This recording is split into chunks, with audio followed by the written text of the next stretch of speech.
40부터 시작되는 본 세션은 세션 2이고요. 제목은 기후와 환경 변화를 고려한 발전용 댐의 물관리라는 제목으로 시작을 하겠습니다. 본 세션은 한국수력원자력에서 주최한 세션이고요. 3명의 발제자와 4명의 토론자가 함께 하겠습니다. 그래서 진행하는 동사는 2시간 동안 진행되는데 시작할 때는 간단하게 한국수력원자력에서 인사 말씀을 김남현 부장님이 해주시고 그 다음에 발제를 하고 토론하는 순서로 이렇게 진행을 하겠습니다. 저는 가능한 시간 관리만 하겠습니다. 그럼 세션 2를 시작했습니다. 저는 북한의 연구원의 최동진입니다. 반갑습니다. 그럼 첫 번째 순서로 본 세션을 주관하신 한국수력원자력의 김남현 부장님께서 세션 소개와 간단한 인사 말씀 드리겠습니다. 김남현 부장입니다. 이 세션 많은 분들 관심 가지고 참여해 주셔서 너무 감사드리고요. 사실 인사말을 저희 한강수력 본부장께서 준비를 하셨는데 올해 또 갑자기 또 긴급한 상황이 있어서 제가 인사말을 대신 하는 걸 좀 양해해 주시기 바라겠습니다. 저희 그리고 오늘 세션에 참석해 주신 저희 김진은 차장, 김문숙 박사님, 이승호 교수님, 토론에 참석해 주시는 송미영 교수님, 백경훈 교수님, 우리 김기영 차장님, 이재현 교수님, 적극적으로 저희 4년째 되는 행사에도 불구하고 참석해 주셔서 너무 감사드리고요. 방금 말씀드렸듯이 저희가 요 세션을 출전 국제 물포럼이라는 그 포럼에서 세션을 독립적으로 단독으로 주재한 게 한 4년 차입니다. 벌써 4년 됐고요. 그거는 이제 거슬러 올라가면 통합 물 관리가 많이 이슈화되고 한국수력 원자력이 발전용 댐을 주관하는 우리 국내 최대의 그 회사로서 이런 부분에서 충분히 어떤 학술적으로 그 다음에 여러 논의의 장에서 기여를 해야 된다는 측면에서 저희가 4년 전부터 이렇게 준비하고 있고요. 앞으로도 꾸준히 이런 세션과 물품에 참여해서 기여를 하려고 노력을 하고자 합니다. 이에 따라서 저희가 열심히 좀 그 발전댐이 갖고 있는 여러 가지 특성이나 이런 걸 고려해서 열심히 노력을 하려고 기여를 하고요. 에너지뿐만 아니라 국내 물 관리 정책적인 다양한 이슈를 가지고 여러분 참여하고 있습니다. 본 세션 끝나는 시간까지 많이 경청 바라고 많은 그 관심을 주시고 많은 의견을 내주셨으면 하는 바람입니다. 제 말씀 짧게 이걸로 끝내겠습니다. 감사합니다. 네, 그래도 시작하기 전에 발제자 토론자는 소개하고 시작을 해야 되겠죠. 먼저 발제자 소개해드리겠습니다. 한국수력원자력 한강수력본부의 김민훈 차장입니다. 첫 번째, 발전용댐 방어법학원 전문교수 과학교수입니다. 다음으로 강홍연구원의 김문숙 박사님, 한강여의원의 위원이시고요. 세 번째 발제는 홍대학교 이승호 교수님께서 해주시고요. 토론자는 4분을 모셨습니다. 먼저 동국대학교의 송미영 교수님입니다. 그리고 한정국립대학교 백경호 교수님입니다. 그리고 한강수력본부의 김기영 사장입니다. 마지막으로 아주대학교 이재훈 교수입니다. 그러면 본격적으로 세션을 시작하겠습니다. 김재훈 사장님께서 발표를 해주십니다. 예, 소개받은 한강수 수력본부의 김진입니다. 반갑습니다. 한국수력의 발제 내용은 발제자 자원 활용에 따른 능량별 효과에 대해서 말씀을 드리려고 합니다. 저희가 2020년 4월부터 발전 전력이 있고요. 그때 북한국의 학교댐이야 탈관제가 발전 전력으로 활용하던 그때는 용수 공식을 추가해서 방송을 충분하기 위해서 방송 활동을 15분하고 지금은 10종 있는 중입니다. 본 연구 발제 내용 중 주요한 결과들은 코로나로 오셨지만 아주량 이정 교수님께서 평가를 그 속에 인정해서 말씀을 드리도록 발표 사례는 다음과 같고 저희 공무원에서 운영하고 있는 발전된 배낭입니다. 대부분의 팬들이 보시는 그림에서 같이 복합만 두 개에 위치해 있습니다. 그래서 복합만 두 개에 어떤 수도권 저기 전력이나 농수 공부를 위해서 인간적으로 있고요. 그다음에 섬진강 댐에 같이 있는 7호 조합하고 그다음에 보성강 댐이 위치해 있는 경우도 영성 지역의 어떤 농업 공급에 관심이 되고 있습니다. 이거는 한강 속에 이제 북한강 속에 된 동강 위치도를 나타내고 있습니다. 여기 보면 숫자가 조그맣게 표시가 되어 있는데요. 저기 금강댐은 아시겠지만 지금 이제 인남댐으로 불리고 있는 북한 수력 발전을 담당하고 2억 160댐입니다. 그래서 그 밑에 바로 평화댐이 위치해 있고 하천댐, 길장과 김댐, 팔공원이 이어지고 있고요. 북한의 저영강 월동에서 댐이 위치해 있고 아직은 한강 본류 쪽에 충북댐이 위치해 있습니다. 소양 충주의 총 도수 용량이 한 6억 톤. 우리나라에서 제일 큰 댐이라고 보시면 됩니다. 이 두 댐의 용수 공급 능력이 95%까지 계약이 다 됐습니다. 용수 공급가 유일하게 있는 거죠. 그래서 국가에서는 북한강 속에 위치해 있는 그나마 도시원의 큰 같은 댐을 정수 공급에 회복해보자. 그래서 선택적으로 좀 같은 방법과 관련이 시작이 됐다. 이렇게 분명히 주시면 될 것 같습니다. 이거는 선택적으로 했다는 거죠. 현역입니다. 쉽게 말씀드리면 하천댐의 용수 공급 가능량은 7억 톤 정도 평가가 되고 있습니다. 이 7억 톤은 댐을 개발을 하든 이렇게 발표하는 게 아니고 기존 댐 운영 사항으로 뽑았을 때 통계적으로 분석을 했을 때 그리고 최소한 정도 공급이 가능하다 이렇게 판정이 되는 값입니다. 그래서 같은 댐을 봤을 때 연 평균 유입량이 한 16억 톤 정도 되는데 그만큼 저희가 발전하면서 신문이나 홍보서들을 통해서 모든 양을 방류를 하고 있다 보시면 되거든요. 그 중에서 발전 방류가 78%가 신문 방류가 22% 정도 되고 그래서 최소 연수 공급량은 발전 방류를 가지고 이제 계산하는데 이게 일평균 한 350만 톤. 이거는 홍수기 때 홍수 조절을 하는 방류라든지 그런 걸 다 포함하고 있는 거예요. 그래서 1년 내로 매년 일정하게 농수 공급할 수 있는 최소량이 얼마냐 이렇게 이제 계산했을 때는 1한 192만 평이 되고 이게 아까 슬라이드를 보셨던 연 7억 톤 그 중에서 이제 기수마를 빼고 난 다음에 활용 가능 수량이 110만 톤 정도 평가되고 있습니다. 그래서 지금 농인 방송 반도체 투자 산단에 지금 조금 부족 수량이 한 60만 톤 되는데 60만 톤을 1등 갖고 있는데 그 부분을 이제 하천댐에서 담당할 수 있도록 국가 시도기구 1등이 마치습니다. 제가 다목도 활용 추진 현황을 잠시 더 말씀을 드리면 저희가 2020년 4월부터 시작을 했고요.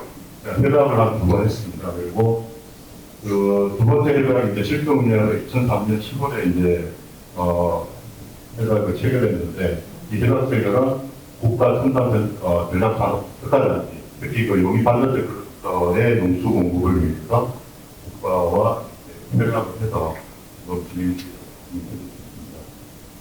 그리고 최종적으로 작년 8월에는 저희가 트럭 발전연대 관리 규정을 통해서 댐 운영에 진행을 하고 있습니다.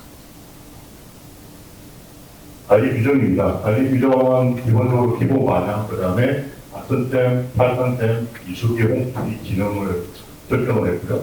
운영 절차라든지 공소조절, 그다음에 시스템 유지 관련된 안전관리 사항들이 규정화되어 있습니다. 그 중에 이제 좀 눈여겨보셔야 될 게 이제 그 연결운전 객수리인데요. 연결객수리건 잘 아시겠지만 항공도 훈령으로 되어 있고요. tempo 등의 연결운전 규정에 따라서 저희가 직접 계획을 수립하고 그다음에 항공 설계를 받도록 이렇게 구성이 되어 있습니다. 그래서 저희가 이제 이런 규정상에 운영 계획을 수립할 때는 이런 가뭄이 닥쳤을 때 어떻게 한다, 이거 어떻게 대응을 한다는 것은 조치사항도 포함이 되어 있는데요. 이 그래프가 지금 어제까지 같은 대회 전수량이라고 보시면 되고요. 이 파란색, 진한색이 연간 운영 계획을 설정을 하는 겁니다.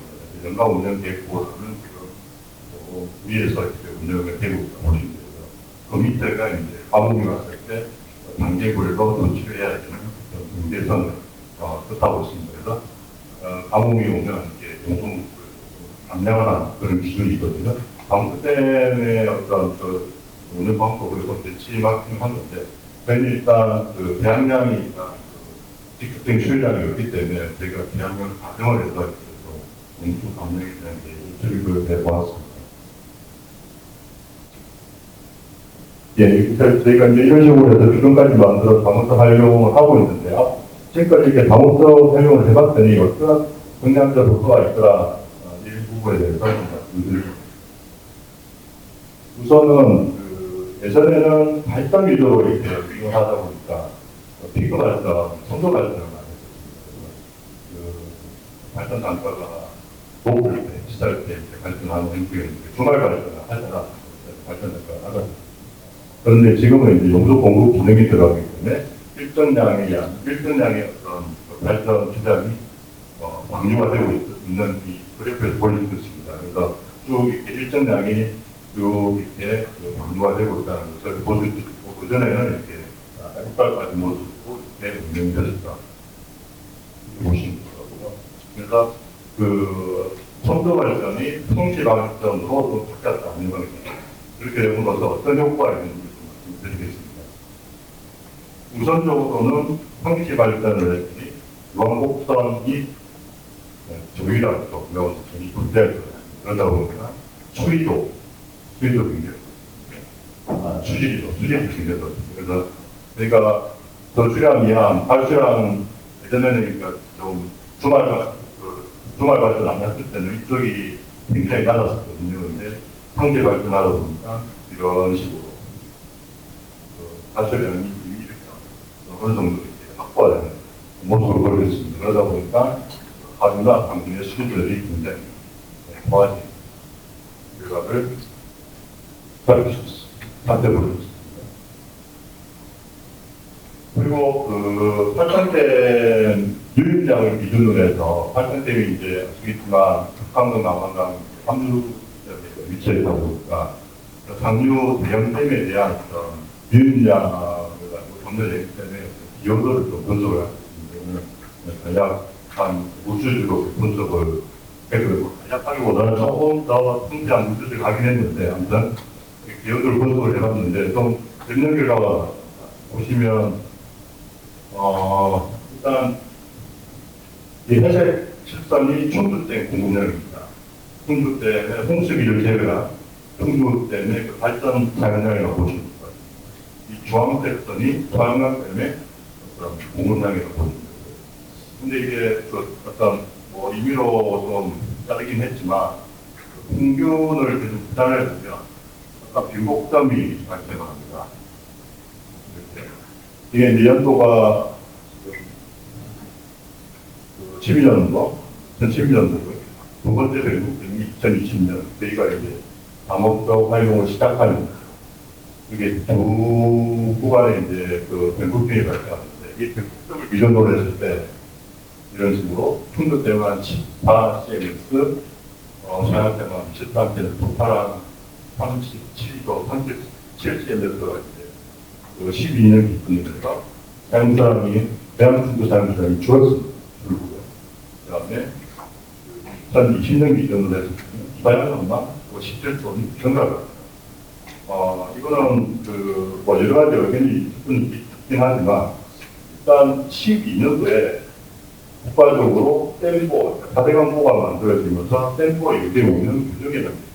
그래서 예전에는 댐 운영 기간이 좀 운영 폭에 있어서 조금 권한이 좀 넓었습니다. 넓었고 이제 2011년부터는 이게 국가가 하기 시작합니다. 그러다 보니까 일단 필요 수량만큼만 양량만큼만 공급하고 이게 이제 숫자가 이제 가격대가 많다 보니까 그 다음은 좀 관리 컨트롤이 되다 보니까 이렇게 필요한 수량만큼만 발전 수량을 사용 수량을 공급을 하다 보니 좀 영향을 보이는 거죠. 그래서 또 2020년부터는 저희들 같은 댐의 어떤 우수 공급량이 극명적으로 잡다 보니까 자연한댐이 자기가 계약한 양만큼을 또 이렇게 흘려 보내야 되는 그런 변화 패턴이 좀 생기는 것 같습니다. 이거는 이제 현재 이제 공급량을 하는 곳인데 조금 변화가 좀 그때보다 제가 보기 그렇게 많지 않습니다. 그래서 저희가 뭐 이거는 좀 저한 분들 때문에 계약량을 나타내고 있는데 지금 뭐 2020년 기준이긴 하지만 지금 공급하고 있는 양은 이 계약량이랑 비슷하게 공급되고 있다고 할 수 있습니다. 그리고 저희가 8,000대 유인의 기여도를 분석했는데 기여도는 8,000대 유인량 중에 방류 대응되는 어떤 방류량을 물수주로 해가지고 한번 분석을 해봤습니다. 일단은 아까 말씀드린 것처럼 고향 청주의 어떤 기여율이 2012년 기준이랑 2020년 기준으로 많이 좀 변동적이 있다고 말씀드릴 수가 있고, 그 다음에 8천 댐에 들어오는 유인량 중에 거의 한 절반 이상이 자기 자체율이 나오고 분석이 되었습니다. 이거는 이제 우수지 사례를 좀 보여드리는 겁니다. 그리고 이제 아까 말씀드린 것처럼 이제 다섯 때 다목적 활용을 하다 보니 어떤 이제 효과가 있는 효과 중에 그거는 이제 저희가 계획적으로 방문하다 보니까 있는 양을 어떤 발전을 하기 위해서 무자비로 이제 발전을 하기 때문에 용도 공급을 위해서 계획적으로 공급을 하다 보니 댐의 유효 수량이 유효 적도량이 굉장히 높아졌습니다. 그런 공급을 확인할 수 있고, 그리고 또 저희가 이제 이런 HESI라는 발전 지표를 개선했었는데, 그러면 우리가 발전형 댐을 예를 들어서 내수 공급으로 활용하게 되면 발전량이 감소하지 않을까 이런 의문이 생겼습니다. 그래서 그런 발전형 감소가 과연 어떻게 얼마만큼 될까 이렇게 평가를 좀 해봤는데, 오히려 시공량보다 나무사활용 전보다 발전량이 좀 늘어나는 이런 분들 결과가 나왔습니다. 보시면 아시겠지만 이 박스 그래프가 15년 전 동계치를 나타내고 있습니다. 그래서 이렇게 중앙선이 경계라고 보시면 되고, 이 빨간 선이 이제 시공 운영 후 발전 지표를 나타내고 있는데, 대부분 다 모든 월에서 평균 이상의 값을 보이고 있습니다. 2021년부터 22년까지 국지적으로 하천사 정리에서 감옥이 들어있었습니다. 때를 제외하고는 모두가 이제 이런 정보다 발전량도 늘어난 것으로 이렇게 분석이 되었습니다. 그래서 이제 수능량 인자별로 저희가 또 민감고 분석을 해봤는데, 우선은 일단 강수가 많이 오긴 와야 됩니다. 근데 강수가 많이 와서 이제 발전량이 많았느냐? 꼭 그렇지만 않습니다. 또 전 단계에서 이제 힘들지는 않습니다. 굉장히 없지는 않은데, 우선은 이제 비가 베이스가 되는 거는 잘 되게 것 같습니다. 그런데 그보다는 그 비를 얼마나 잘 다루어서 운영을 하느냐, 그 다음에 발전이다 보니까 술 발전이다 보니까 얼마큼 유연한 차가 높으냐, 그런 것에서 이제 홍수기 때 얼마나 풍무방류를 어떻게 하느냐. 풍무방류는 발전 입장에서 약간 무효방류 이렇게 생각하시면 되거든요. 그래서 물을 얼마나 잘 가고 어떤 댐을 운영함에 있어서 이제 발전량은 그에 따른 민감도가 발현됐다. 이렇게도 말씀을 드리고 있습니다. 마지막으로 홍사람과 용소공부 잠시 좀 소개를 드리겠습니다. 이거는 뭐 원래도 나왔던 내용들이고요. 그래서 지금 작년에 고시된 국가수도 기본계획을 보시면 하천된 물을 갈등팀까지 흘리고 하남시 인근에서 1.7억을 투자해서 진수장을 신설을 하고요. 보수관로까지 이렇게 관로 공사를 이렇게 이런 기존 남는 수량을 보일러서 전해주는 방안이고 하천된 물은 이런 식으로 해서 이게 한 48km 보수관로 인수합니다. 그래서 문제된 면제된 거 이렇게 이사가 나왔습니다. 그래서 우리가 그런 용인산단의 용소공로라는 방학 같은 댐이 조업으로 쓸 텐데 내용을 본질을 보여주고 있습니다. 네, 자, 들어가시죠.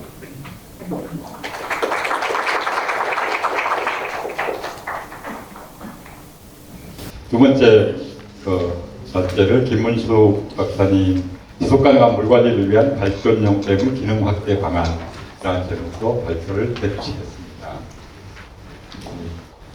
박수로 하늘해 주십시오. 안녕하세요. 광고 특약과정 강원연구원의 김문수입니다. 네, 제가 오늘 발표할 주제는 지속 가능한 물 관리를 위한 발전용 댐의 기능 확대 방안이라고 했는데요. 사실 이 주제 발표를 하게 된 배경을 간단하게 좀 말씀을 드리도록 먼저 하겠습니다. 오늘 세션의 주제가 기후 환경 변화를 고려한 발전용 댐의 물 관리인데요.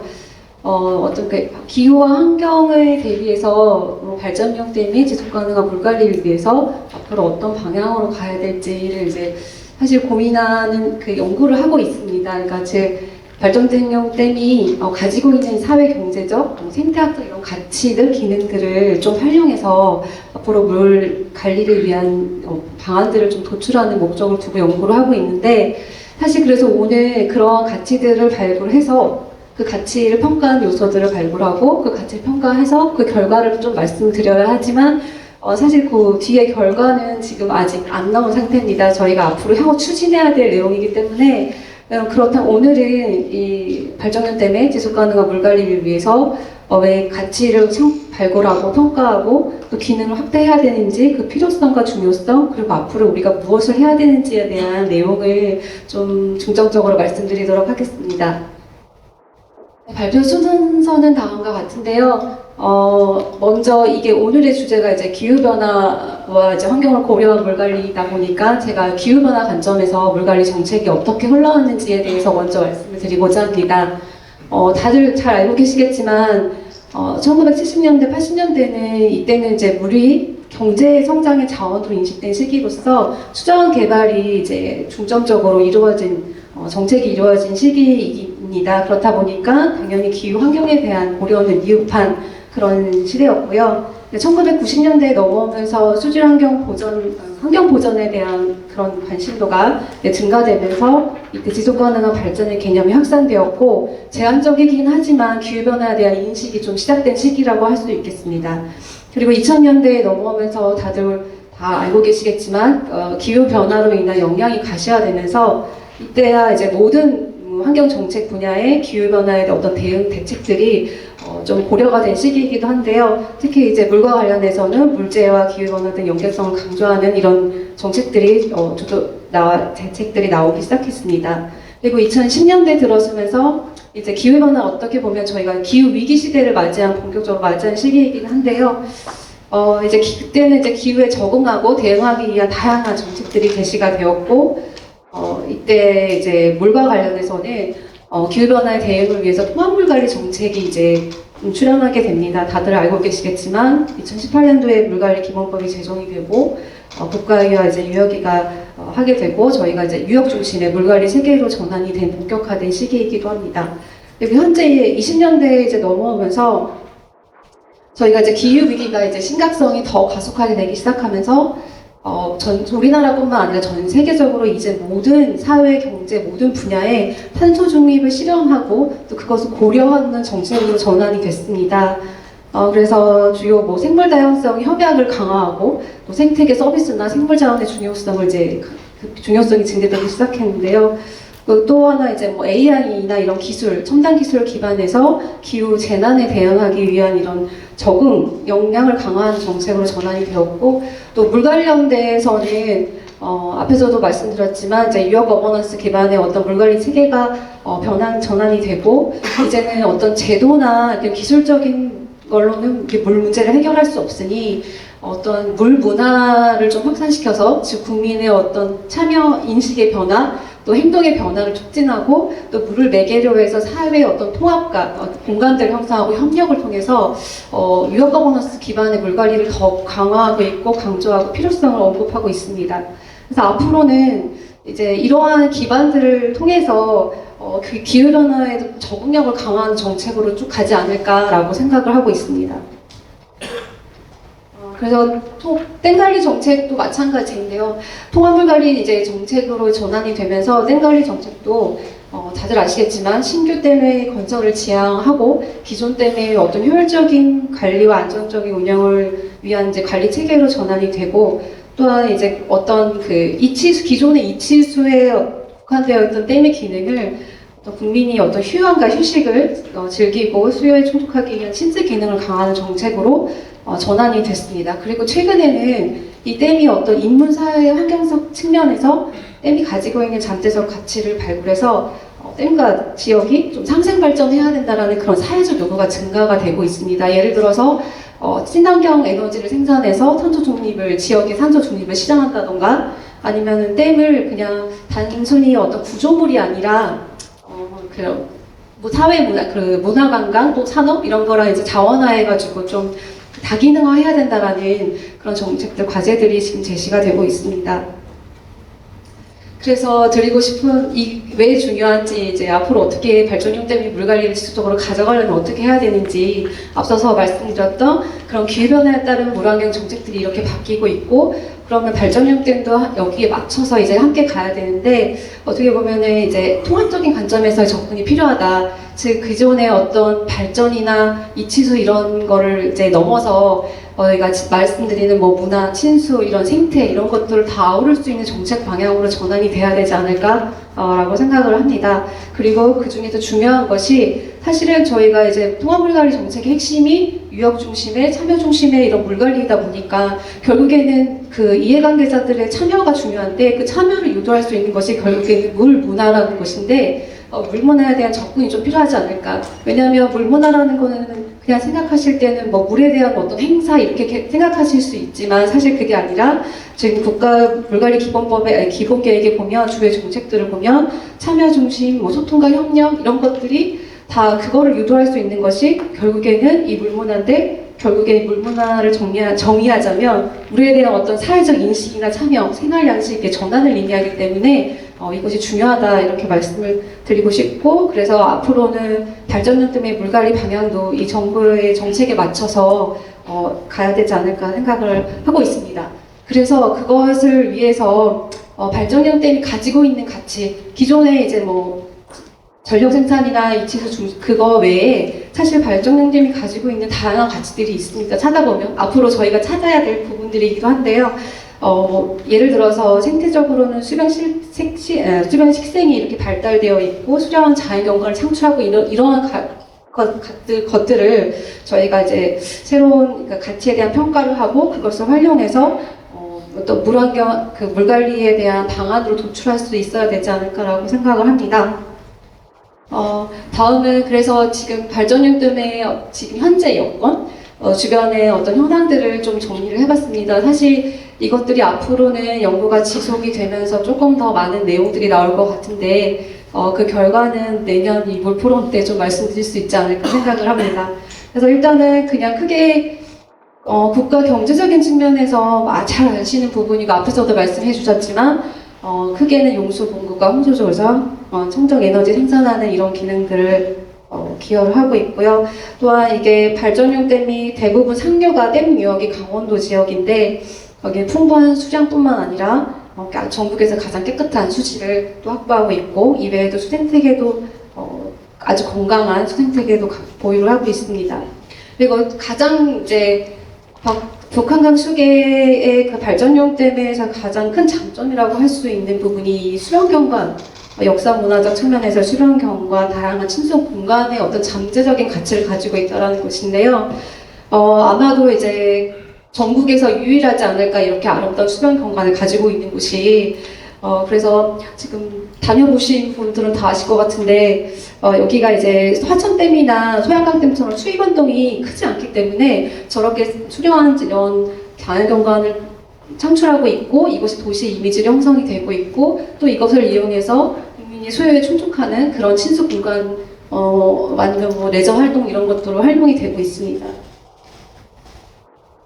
그리고 사실 다 이 상류부터 춘천호, 의암호 그 밑에 이제 송평호, 팔당댐까지 모든 댐 주변 지역들이 뭐 여건들이 다 다릅니다. 뭐 활성화 이용되고 있는 것도 있고 그렇지 않은 것도 있는데요. 이렇게 지금 사실 저희가 이제 앞으로 연구를 해야 되겠지만 이런 가치들을 창출한 이런 현황들을 바탕으로 가치를 좀 창출하고자 하고요. 결국에는 그런 댐 유역에 있는 이러한 여건들은 다르지만 물론 또 이게 팔당의 상류 지역이다 보니까 이렇게 약간 규제로 인해서 뭐 제한도 있고 여러 가지가 있지만 여기서 핵심적으로 말씀드리고 싶은 거는 댐별로 이렇게 뭔가 이 친환경으로 이용하고 있는 이전 시설들이 결국에는 어떤 참여 기반, 지역 기반으로 만들어진 시설들이 세계적으로 만들어진 시설들이 아니다. 그래서 앞으로는 저희가 댐별로의 그 가치들, 평가할 수 있는 요소들을 찾고 가치를 좀 창출해서 저희가 앞에서 말씀드렸던 물환경 그 정책의 방향에 맞춰서 그런 관리 방안들을 만들어내야 되지 않을까 생각을 합니다. 그래서 사실 이제 연구에 대한 어떤 그 결과가 아직은 도출이 되지 않은 상황이어가지고 앞으로 뭘 하겠다라고 말씀드리는 상황이어서 많은 얘기를 못 드리겠는데요. 하여튼 이제 앞으로 이제 발전용 댐이 가지고 있는 다양한 측면에서의 이런 가치들 저희를 평가해서 그 가치를 평가할 수 있는 요소를 또 도출하고 그걸 평가해서 지속적인 물 관리 방안을 위한 어떤 수단들을 도출하고자 합니다. 그래서 가장 중요한 것은 그 발전용 댐이 가지고 있는 기능과 가치를 어떻게 평가할까가 매우 중요할 것인데요. 그래서 국내 사례나 이런 주민의식 조사, 또 경제적인 기능, 또 환경 생태적인 기능들, 또 객관적인 데이터에 근거해서 가치를 평가하고 가치를 평가할 수 있는 요소를 창출해 하고자 합니다. 그래서 이게 결국에는 이러한 이렇게 창출된 가치, 평가된 가치를 가지고 어떻게 활용할 것인가 가 핵심일 건데요. 이러한 그 결과를 가지고 저희가 이제 뭐 교육이나 홍보를 위한 이런 결과를 도출하려고 합니다. 그래서 어떻게 보면은 이게 이런 자발적인 참여를 유도할 수 있는 그런 수단으로 좀 저희가 활용하고자 하고요. 그다음에 마지막 또 하나는 사회적 가치 측면, 사회적 측면에서 댐의 가치를 이렇게 사회적 측면에서 지역사회에 연계하는 사업을 발굴하고자 하는데요. 사실 이 댐별로 이렇게 그 요소별로 다양한 요소들을 좀 도출을 해서 이것이 댐별로 어떻게 지역사회에 연계할 수 있는지 그리고 또 이것들이 어떻게 지역사회의 참여를 유도해서 같이 갈 것인지에 대한 것들을 사업을 발굴해서 연계해서 좀 가고자 합니다. 네, 제가 준비한 건 여기까지입니다. 예, 마찬가지로 질문을 좀 하겠습니다. 아마 내년까지 진행되는 연구이고 첫 번째 발표가 주로 이제 발전용 댐은 다목적 활약, 경제적 가치, 영수공급 가치 중심이었다면 이제 그걸 더 넓혀서 환경 생태적인 가치, 그다음에 사회문화적인 가치, 지역적인 가치까지를 포함한 발전용 댐의 가치를 연구하고 계신 것 같습니다. 그래서 이 연구가 진행되는 과정에 있으니까 연구에 바라는 거랄지 아니면 조금 조언을 하고 싶을 이런 내용들이 있으면 좀 하거나 의견을 주셔도 좋을 것 같습니다. 아까 지금 연구가 계속 진행되는 거라서 아직 그게 국내외 사례도 포함되어 있다 보면은 이제 그 국외 사례도 좀 어딘가 짐작하시는 게 있고 잘된 사례가 아마 있을 거라고 생각하는데 혹시 뭐 자세한 게 아니라도 경험상으로 어느 나라에는 어떤 게 좀 유사하지만 그게 잘 되고 있다라는 정도. 사실 이 연구가 시작하고 있는 단계여가지고 구체적인 사례를 좀 말씀드리기는 어려울 것 같은데요. 근데 하나 정확하게 기억은 안 나지만 어느 미국이었나요? 거기에는 이런 수변 경관이 잘 형성되어 있는 이런 지역에 대해서 그 생태 가치를 높게 평가해가지고 그것을 약간 자원으로 활용하는 그런 사례들이 종종 있더라고요. 그래서 저희도 아무래도 이 북한강 수계는 이 수변의 경관이 발달한 게 가장 큰 우수한 생태 자원이기 때문에 거기에 사례를 좀 반영해서 저희도 이것 이제 좀 제시를 하려고 합니다. 네. 이런 연구 하시다 보면 정량적인 값을 뽑아내는 데 주력을 하실 수가 있는데 물론 중요한데 그거는 값은 뽑아내기 나름이잖아요. 어떻게 보면 사실은 좀 논리적으로 정성적인 거를 어떤 것들이 좋은 게 있는지 정성적인 것들을 논리적으로 뽑아내는 것도 그에 못지않게 중요하거든요. 경제적 이익이 얼마다 그거는 뭐 값이 나와도 반박할 경우가 너무 많은데 수변경관 같은 거 얘기하셨잖아요. 근데 저거를 사람들이 어떻게 느끼고 있고 그런 거는 어떤 식으로 효과가 있는지 정도를 논리적으로 잘 얘기해 주시는 것도 굉장히 큰 도움이 되니까 그것도 꼭 고려해 주셨으면 좋겠습니다. 저 발표 잘 들었고요. 근데 이제 제가 여쭈고 싶은 거는 다목적 댐의 그 기능 확대 여기에 대한 정의를 잘 모르겠어요. 제가 지금 느끼는 거는 물문화라든지 어떤 저는 서정적인 거에 좀 이렇게 말고 요즘 이제 이슈가 되는 게 이런 그 댐의 기능 확대라는 게 결국은 도암댐 문제 뭐 이런 게 있잖아요. 그래서 상수원하고에 어떻게 연결을 시킬 수 있을지 지금 오늘 현재 문제가 농어촌 공사가 관리하는 저수지 녹음용수댐들도 이제 그런 기능 확대가 요구되고 있고 이런 그 한수원에서 관리하고 있는 이런 다목적 댐 또는 전력발전댐의 다른 어떤 기능 확대, 즉 생활용수 확대 이런 부분에 대해서 좀 많은 좀 이게 뭡니까 보강이 있어야 되지 않을까 하는 생각을 해봤습니다. 이건 답변하기보다 종합 토론 때 우리 토론자들하고 같이 또 발제자하고 같이 좀 준비하셨다고 그때 얘기하는 게 훨씬 더 낫지 않을까 생각을 합니다. 세 번째 발제로 이승호 교수님께서 기후변화에 대응하는 발전형 댐 운영 효율성 제고 방안을 발표해 주시겠습니다. 네, 제가 3년 만에 춘천을 왔는데요. 너무 반가우신 분들 많이 계시고요. 오는 길이 너무 아름다워서 앞서 발표하셨던 수변 경관에 관한 이야기들 많이 담을 수 있을 것 같습니다. 오늘 되게 즐겁게 발표를 한번 하도록 하겠습니다. 사실 지금 가지고 계신 유물에 있는 내용들은 김준원 박사님께서 초반에 발표하셨던 과제성 내용들이 되게 많아서 기술적인 부분이 좀 많이 있습니다. 그래서 보시기엔 조금 버거울 수 있는 부분도 있는 것 같아서요. 제가 발표 내용을 좀 많이 수정을 했습니다. 그래서 한번 들어보시고요. 궁금한 사항이 있으면 편하게 좀 주시면 좋을 것 같습니다. 예, 저는 기후변화라고 하는 그 가시성 있는 변화성에 대해서 발전형 댐들을 어떻게 효율성 있게 관리해야 되느냐 하는 방안 정도를 제시하려고 합니다. 들어보시고 유익할 수 있으면 좋을 것 같은데요. 첫 번째 제가 발표는 국내외적으로 댐의 피해에 관한 부분들을 간단하게 설명을 드릴 겁니다. 사실 저희 국내에 계시는 댐을 관리하는 운영 주체들이 크게 세 군데 정도가 있는데 되게 잘 관리를 하고 계신다라는 이야기를 피해 사례를 보시면 알 수 있습니다. 우리나라보다 훨씬 더 심각한 피해들이 해외에서 선진국에서조차도 계속 발생을 하고 있고 그러면 그런 피해들에 의해서 어떤 식으로 대응을 하고 있는지 그런 부분들에 대해서 선제적인 대응이 있고 후행적인 대응들이 있습니다.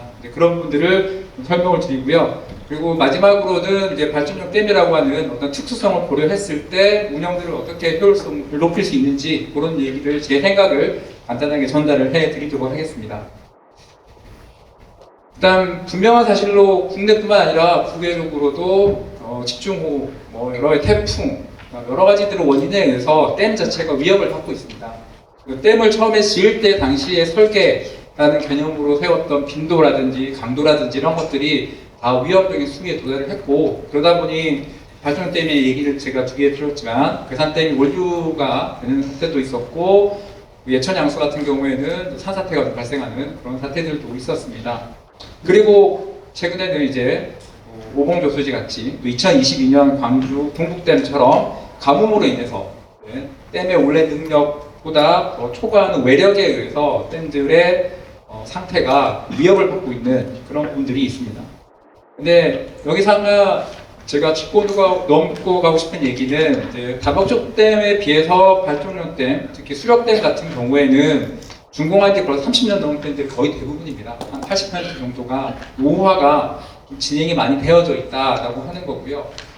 시간이 그렇게 많이 지났다는 얘기는 댐을 건설하거나 설계했을 당시의 기준들도 많이 바뀌고 있는 거고, 그러면 국내에 다른 기반 시설들은 어떻게 진행되고 있는지 그런 것들에 관한 말씀을 드릴 건데요. 현재 국가에서 지정하고 있는 국내 기반 시설은 15종으로 분류를 합니다. 그 중에 댐도 하나를 차지하는데, 국토부에서 생각하고 있는 기반 시설 유지관리 정책은 성능 중심이라고 하는 유지를 패러다임으로 바꿨습니다. 예전에는 유지 보수적인 측면으로 많이 갔었는데 이제 성능 중심으로 표현이 많이 바뀌면서 패러다임들이 계속 바뀌고 있고, 그에 맞춰서 발전용 댐을 포함한 다목적 댐들도 그런 부분들을 대응을 좀 해야 되지 않느냐라고 말씀드릴 수 있습니다.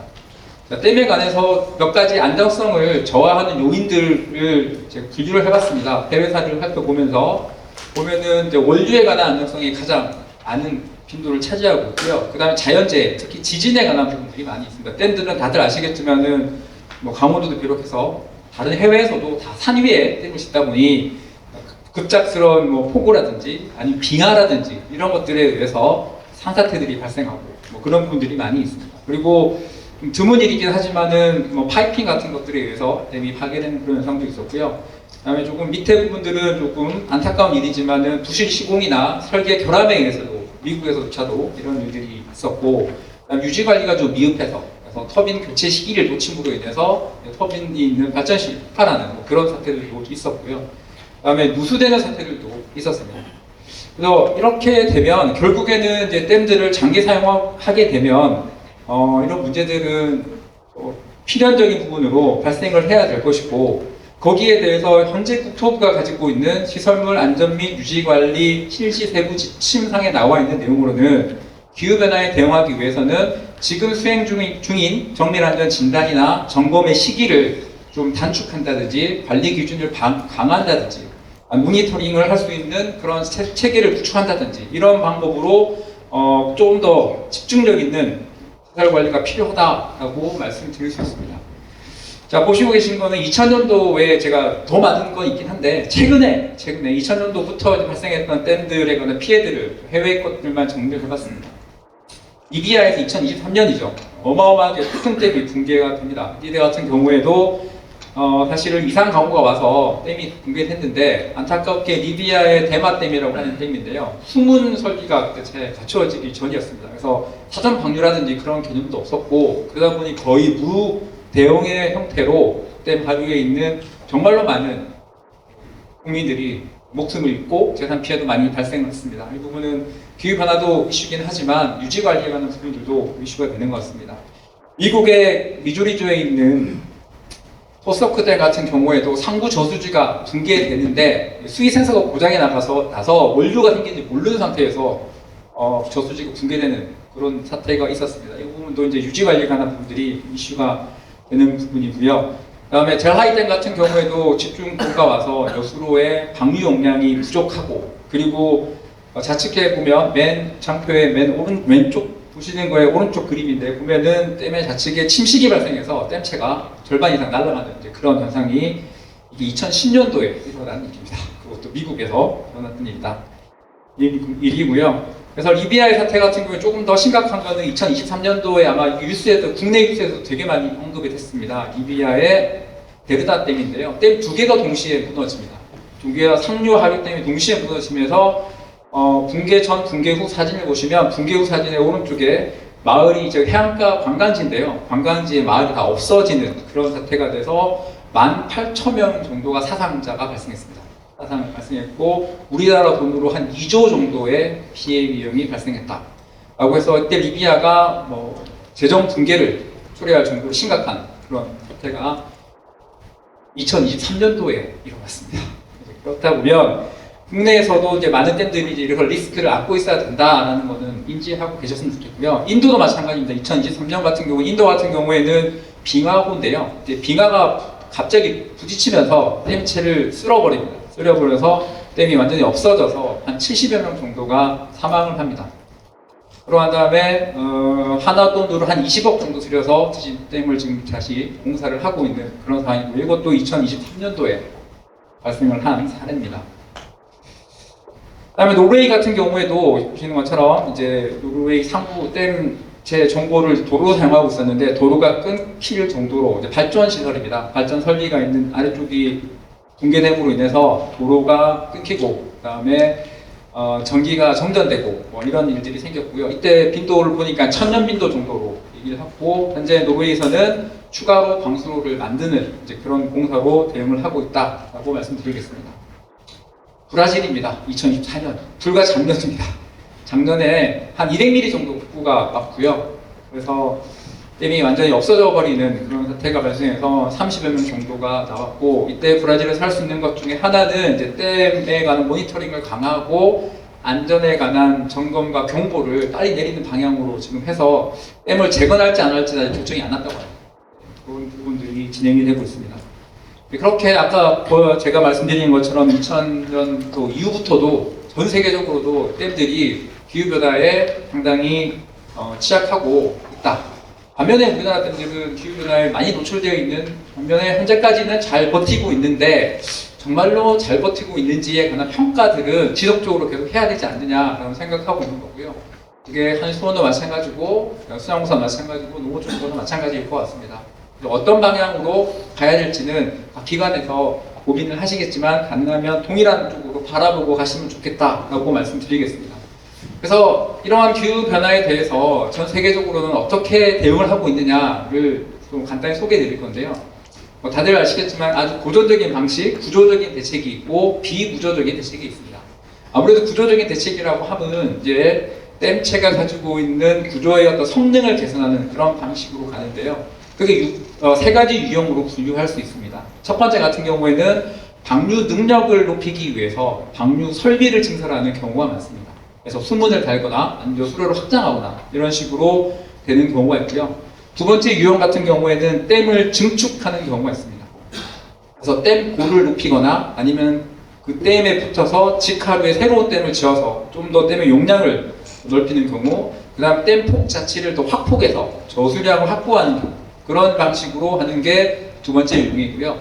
세 번째 같은 경우에는 댐체 자체를 개선하는 거입니다. 우리나라 뉴스에도 몇 번 나왔던 것 같은데요. 오로빌댐 같은 경우에 요수로의 콘크리트 슬래브 두께가 좀 얇아서 내려앉으면서 아주 심각한 문제를 일으켰고요. 그런 부분에서 댐체 자체를 개선하는 방식이 이렇게 진행되는 것으로 세 가지 정도로 구조적으로 이렇게 대응을 하고 있다라고 말씀드리고, 보시고 계신 그 슬라이드는 이제 방류 설비를 증설하는 것 중에 제가 지난달에 일본을 다녀왔는데요. 일본에서 어떤 자료들입니다. 보시면 오른쪽에 장표에 있는 게 개선 전, 개선 후의 그림들이 있는데요. 보면 원래는 총 8개의 수문 중에서 2개씩을 짝을 지어서 수문을 더 확대하고 높였습니다.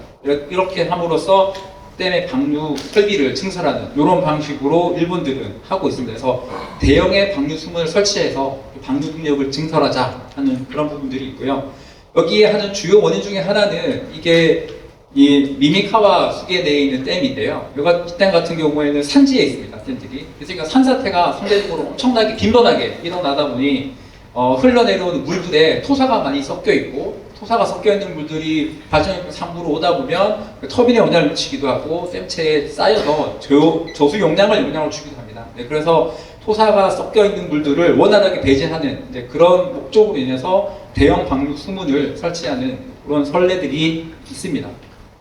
그 다음에 이거는 신마루야마 댐인데요. 이 같은 경우에는 이제 댐을 증축하는 형태입니다. 그래서 댐을 옆으로 넓히는 그런 방식인데요. 오른쪽에 증축 시공 과정들을 보시면 아시겠지만은 임시 터널을 만들어서 기존의 댐을 사용하면서 동시에 댐 본체를 확폭을 하는 이제 그런 과정들을 이루어냈습니다. 이렇게 함으로 인해서 뭐 개선 부가적인 효과긴 한데요. 당연히 기후변화에 대응하는 능력은 올라갔지만 확보함으로 인해서 조기량이 넓어지니 발전의 출력도 올라가고 생산성하고 지속 가능성도 증가하는 그런 효과들도 나타났다라고 말씀드리겠습니다.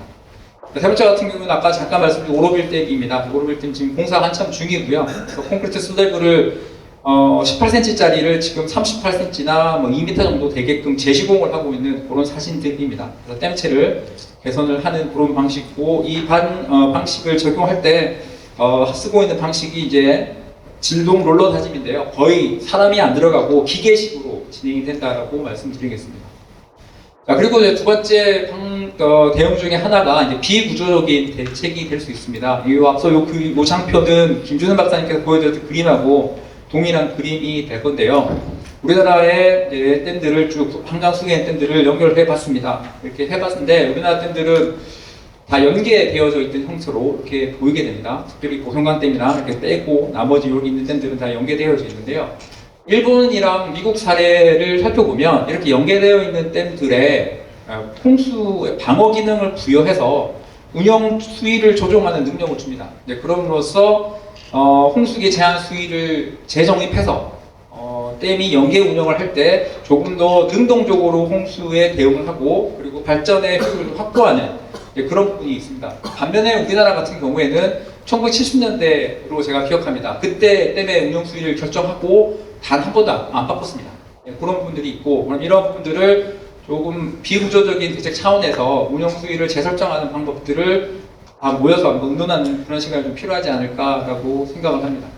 그리고 우리나라의 북한강 수계의 특징은 아시겠지만 화천댐이라고 하는 커다란 물그릇이 제일 상류에 있고요. 그걸 저는 저류형 형태의 댐이라고 정의하고 그 밑으로 뭐 춘천, 의암, 청평 쭉 있는 댐들은 비저류형 댐이라고 얘기하는데 이 두 개의 댐들이 이 형태가 혼재하다 보니 상류에서의 조절하는 능력에 너무 의존성이 높아지게 됩니다. 그런 부분들이 있어서 그런 부분들을 아까 김준현 박사님 말씀 주셨지만은 상시 방류 또는 지속함으로 인해서 발전효도 높아졌지만은 전체 댐을 운영하는 측면에서도 이런 상류 하천댐 중심의 방류량 조정이 이제 필요한 그런 상태이다라고 말씀드릴 수 있습니다. 그리고 세 번째 같은 경우에는 이제 K-워터랑 공동해서 필요할 부분이 있습니다. 아시겠지만은 여기 충주라든지 도양화댐에서 사이즈가 워낙 크다 보니 현재는 댐보 연계운영협의회라는 게 존재하고 있지만은 이게 제가 기준을 찾다 보니까 발전용 댐 중심의 운영 기준은 없는 걸로 지금 보여서 너무 치수 위주로만 되어져 있고 이수에 관한 부분들 중에 이 경제성이랑 관계 있는 부분들은 좀 보완이 좀 필요하지 않을까라고 생각을 하고요. 마지막으로는 약간 이게 학술적인 부분일 수 있는데 유입량 예측에 관한 부분입니다. 사실 댐을 운영하는 모든 기관이 가지고 있는 어려움 중에 하나가 얼마나 많은 물이 정확하게 들어오는지를 잘 예측하는 게 쉽지가 않다라는 부분이 있고요. 사실 유입량 예측이 잘 되고 나면 이제 그때부터 할 수 있는 게 운영 수위를 다시 바꾸는 부분도 충분히 가능하지 않을까라고 생각하고 있고 본 장표에서 제가 드리는 말씀은 첫 번째는 정확한 유입량의 예측이 필요하고 거기에 맞춰서 탄력적으로 운영 수위 기준을 가져가야 된다라고 하는 것들이 제가 생각하는 첫 번째 비구조적인 대책의 방안이다라고 말씀드리겠습니다. 두 번째 비구조적인 대책의 방안은 아까 잠깐 말씀을 드렸는데 기준도 얘기하고 이렇게 말씀드렸는데요. 법제도 기반의 어떤 대응이 필요하지 않을까라고 생각합니다. 현재 발전용 댐 같은 경우에는 성능 개선 사업에 상당히 어려움이 있는 걸로 다들 알고 계실 건데요. 반면에 이제 다목적 댐 같은 경우에 상대적으로 좀 유연하게 성능 개선 사업을 하고 있습니다. 현재 국토부에서 지정하고 있는 성능 개선 사업 대상이 되기 위한 여러 가지 절차들도 있고요. 인허가 사항들이 있는데 그런 부분들을 제가 왼쪽 장표에 정리를 했습니다. 예를 들어서 댐의 건설 증거안전 이런 부분들은 댐건설관리법에 저촉을 받고요. 댐의 성능을 바꾸고 난 다음에 하루 영향을 보는 부분들은 하천법에 영향을 받습니다. 그리고 댐 건설의 댐의 어떤 형태가 바뀜으로 인해서 생기는 환경에 관한 영향부는 환경영향평가에 조를 받고, 그다음 이주나 보상에 관한 부분들은 여기 이제 공익사업을 위한 토지 등의 취득 및 보상에 관한 법률에 영향을 받습니다. 그리고 발생할 수 있는 재해예방적인 측면에서는 자연재해 대처법, 자대법에 영향을 받게 되죠. 그러니까 이러한 인허가들의 사항들에 관해서 조금 더 대응을 좀 잘할 수 있는 방안이 무엇이 있을까라고 생각한 게 오른쪽에 있는 장표입니다. 그래서 사업을 계획하고 수립하는 단계에서 현재는 성능 개선 사업이라는 게 댐을 새로 짓는 거랑 동일한 정도의 수준을 요구하고 있습니다. 즉 그런 부분들 때문에 성능 개선의 정의라든지 사업의 유형들을 신설을 해서 조금 더 선제적으로 대응을 할 필요가 있지 않을까라고 말씀드릴 수 있겠고요. 예타 관련해서도 이제 규모가 워낙 크다 보니 예타 대상이 자꾸 되는데요. 반면에 이제 K-워터 같은 경우에는 재해 예방이나 사업의 긴급성들을 요구해서 예타를 면제받아서 신속하게 사업을 진행되는 그런 사례들도 있습니다. 그리고 환경 영향성 평가 같은 경우에도 기존의 운영 자료라든지 이런 것들을 절차들을 좀 간소화함으로 인해서 조금 더 능동적으로 진행할 수 있지 않을까라고 생각을 하고 있고요. 그래서 이 상태에서 제가 드리고 싶은 말씀은 인허가에 대한 완화 부분들을 성능 개선의 정의나 사업의 유형을 신설해서 예타 면제, 절차를 간소화하는 방안. 두 번째는 성능 개선 사업의 법적인 정의와 제도를 가지고 발전형 댐들이 좀 능동적으로 대응할 수 있는 방안. 그런 방안으로 두 번째 유형을 설명드리겠습니다. 보시고 계신 슬라이드는 두 번째 유형에 관해서 일본의 사례가 되는데요. 이게 일본 국토교통청에서 얘기했던 그 내용 문구를 제가 한국말로 번역을 해서 어색할 수 있는데 국토교통청이 이런 얘기 했었습니다. 지속 가능한 발전을 위해서 기존 댐의 종합 보강 정책을 제시했습니다.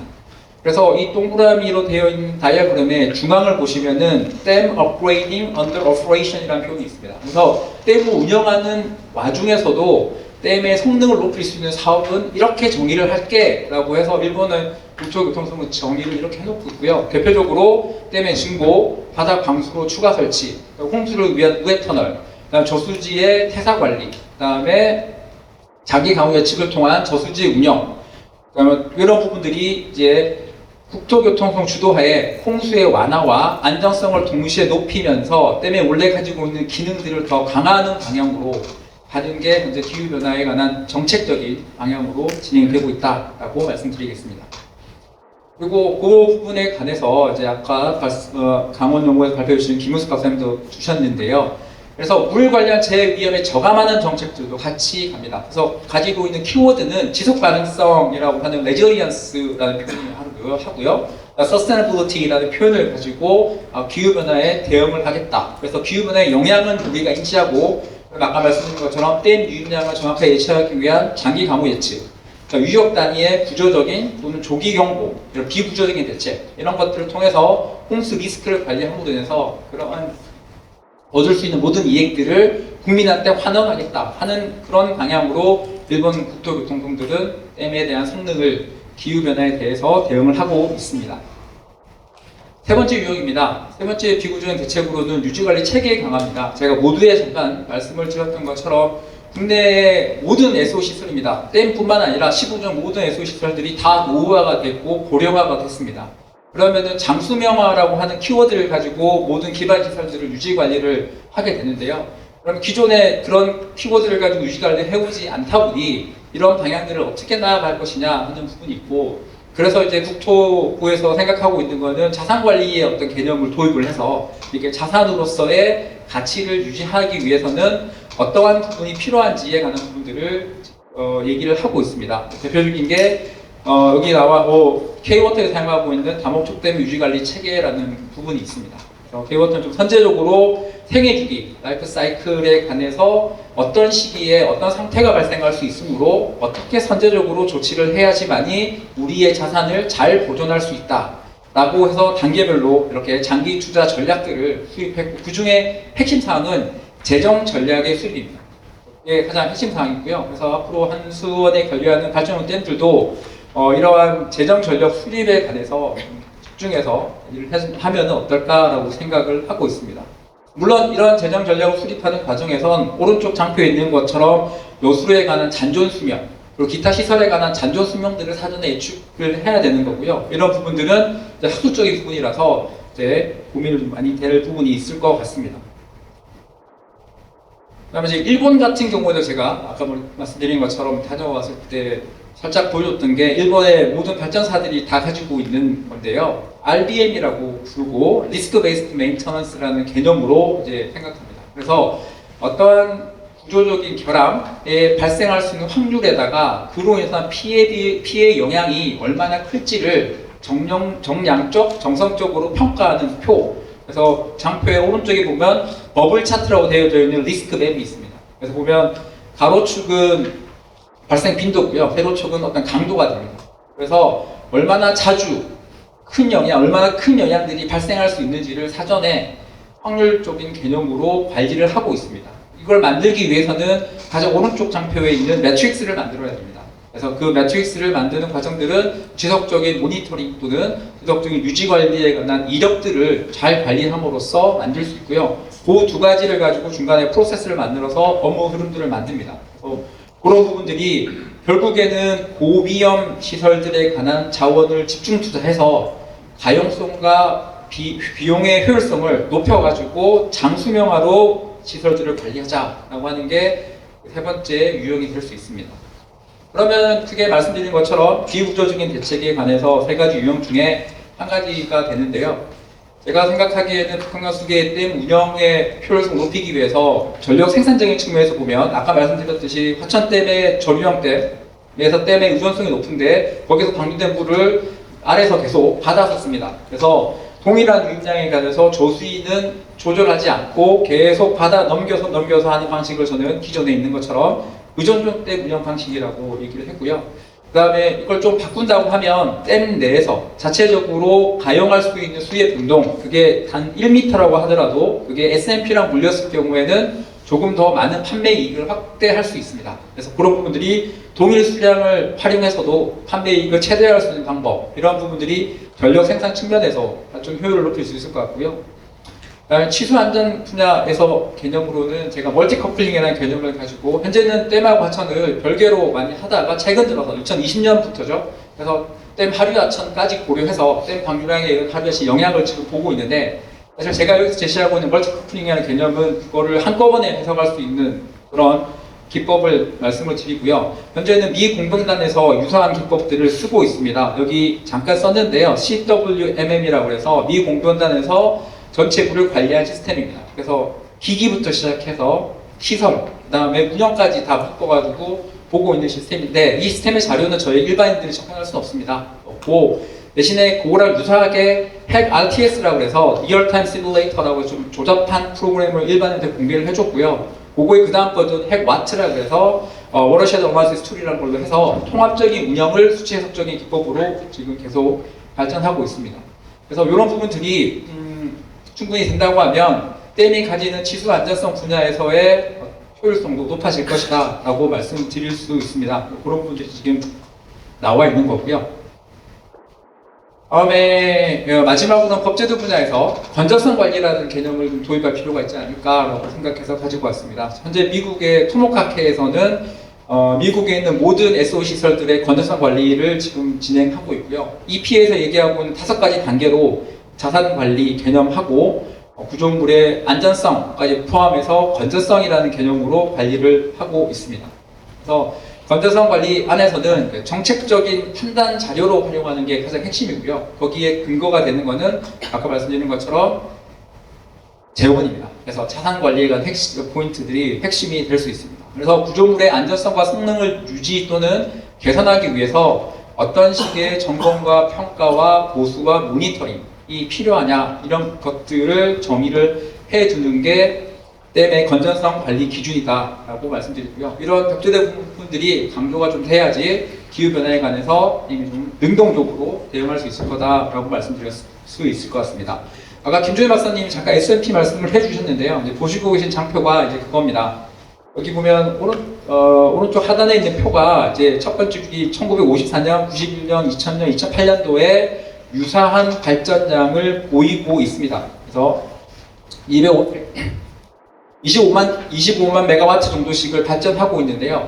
가격은 다 다르게 나옵니다. 그 가격이 다른 이유가 아까 말씀드린 S&P 때문입니다. S&P를 변동성이 심한데 그 S&P의 변동성을 고려해서 발전하게 되면은 동일한 발전량이지만은 판매 이익은 달라질 수 있다라고 말씀드릴 수 있고요. 그러려면 가장 필요한 게 오른쪽 다이어그램에 있는 것처럼 유입량 예측 분석 부분들이 상당히 고도화가 좀 되어야 될 것 같고, 그리고 목표 수위를 설정한 부분에 대해서 아까 말씀드렸듯이 제한 수위나 응수 공급을 만족하는 수위들의 좀 탄력성을 가져가면서 전력 생산이라든지 전력 이익을 극대화할 필요가 있습니다. 분명히 말씀드리지만 생산하고 이익은 조금 다르게 생각을 하셔야 됩니다. 중간에 SFP가 있다라고 이해하시면 될 것 같고요. 거기에 맞춰가지고 발전의 방류 계획을 설정을 하면 조금 더 그 한수원에서 운영하는 댐들이 효율성이 높아지지 않을까라고 생각해서 이런 내용들을 말씀을 드리고요. 이제 마지막으로는 제가 아까 말씀드린 그 크게 세 가지 분야, 뭐 예를 들어서 전력 분야에 관한 이야기, 그다음 취수 안전에 관한 분야 이야기, 법제도에 관한 분야들을 좀 장기적인 계획을 좀 수립을 해서 해야 되지 않을까라고 생각하고 있고요. 제가 생각하기에는 한 10년 단위 정도로는 중장기 발전형 유지관리 종합계획이라는 걸 수립을 할 필요가 있다라고 말씀드리겠습니다. 그래서 거기에 각각에 해당되는 사항들은 이제 간단하게 말씀을 드렸는데요. 이때 제일 필요한 게 정량적인 평가 지표 기반의 성능 평가와 유형도 분석이 필요하다라고 말씀을 드리는 게, 사실 정량적인 평가 지표라고 한다는 얘기는 대외적인 평가를 받을 준비가 되어 있다라고 또 말씀드릴 수 있습니다. 네, 그래서 그런 부분들에 대해서 한수원들 댐을 관리하시는 분 입장에서는 고민을 좀 하실 필요가 있지 않을까라고 말씀드리겠습니다. 자, 여기까지 해서 제가 준비한 자료는 설명을 드리도록 하겠습니다. 예, 다 오셨으니까 종합토론을 시작하겠습니다. 예, 저 밖에 계신 분들은 들어와셔서 자리를 잡아주시면 좋을 것 같고요. 토론자들은 이미 소개를 시켜드렸기 때문에 따로 소개는 안 드리고 순서만 말씀드리면, 먼저 백경호 교수님께서 토론을 해주시고, 다음에 송미영 교수님, 그 다음에 이재용 교수님, 마지막으로 김경 바창님께서 토론을 해주시고, 그 다음에 이제 질의응답, 의견 이런 시간을 갖도록 하겠습니다. 예, 세 분 발제 잘 들었고요. 저는 저의 토론의 시작을 물관리 이론화가 무엇인가 이제 이거부터 좀 얘기를 하고자 합니다. 21년도에 물관리 기본법이 이제 통과가 되면서 그때 이제 내세웠던 게 물관리의 이론화, 통합 물관리 뭐 이런 것들이 이제 화두가 됐었죠. 근데 이제 물관리 이론화라는 것이 또 물관리 조직의 조직 자체를 이론화를 하는 건 아니라고 이제 저는 생각을 합니다. 저는 물관리 이론화는 뭔가 어떤 물관리라는 공통의 목표 달성을 위해서 여러 조직과 여러 부처 간의 어떤 긴밀한 협업을 수행하는 것, 뭐 이렇게 정의를 할 수 있을 것 같습니다. 그러면 이제 어떤 유역에서 그런 협업을 관리하는 조직은 무엇인가? 그걸 바로 이제 유역물관리위원회라고 물관리 기본법에서 이제 규정을 하고 있죠. 그리고 국가 전체적으로는 이제 국가물관리위원회가 존재하고 있는 거고. 그래서 이제 그런 취지에서 21년도에 물관리 기본법이 통과됐다라고 생각을 합니다. 그럼에도 불구하고 이제 보다 효율적인 물관리를 위해서 국토부에 있던 수자원국을 환경부로 이제 이관을 시켰죠. 그런데 지난 정부에서 이관된 그런 수자원국에서 환경부 고유의 업역인 업무인 규제라는 그런 어떤 업무를 수행하지 않고 개발이라는 그런 국토부의 기동 간섭을 그대로 유지를 합니다. 그럼으로써 발표된 게 바로 14개 신규댐이 발표가 됐었죠. 지금은 다시 정권이 바뀌어서 이 14개 신규댐이 어떻게 될지 아직 뭐 환경부의 공식적인 발표는 없지만, 어쨌든 이제 기후 대응이라는 이유로 14개 댐이 발표가 되는데, 사실은 기후 대응하고 대응은 아무 상관이 없다.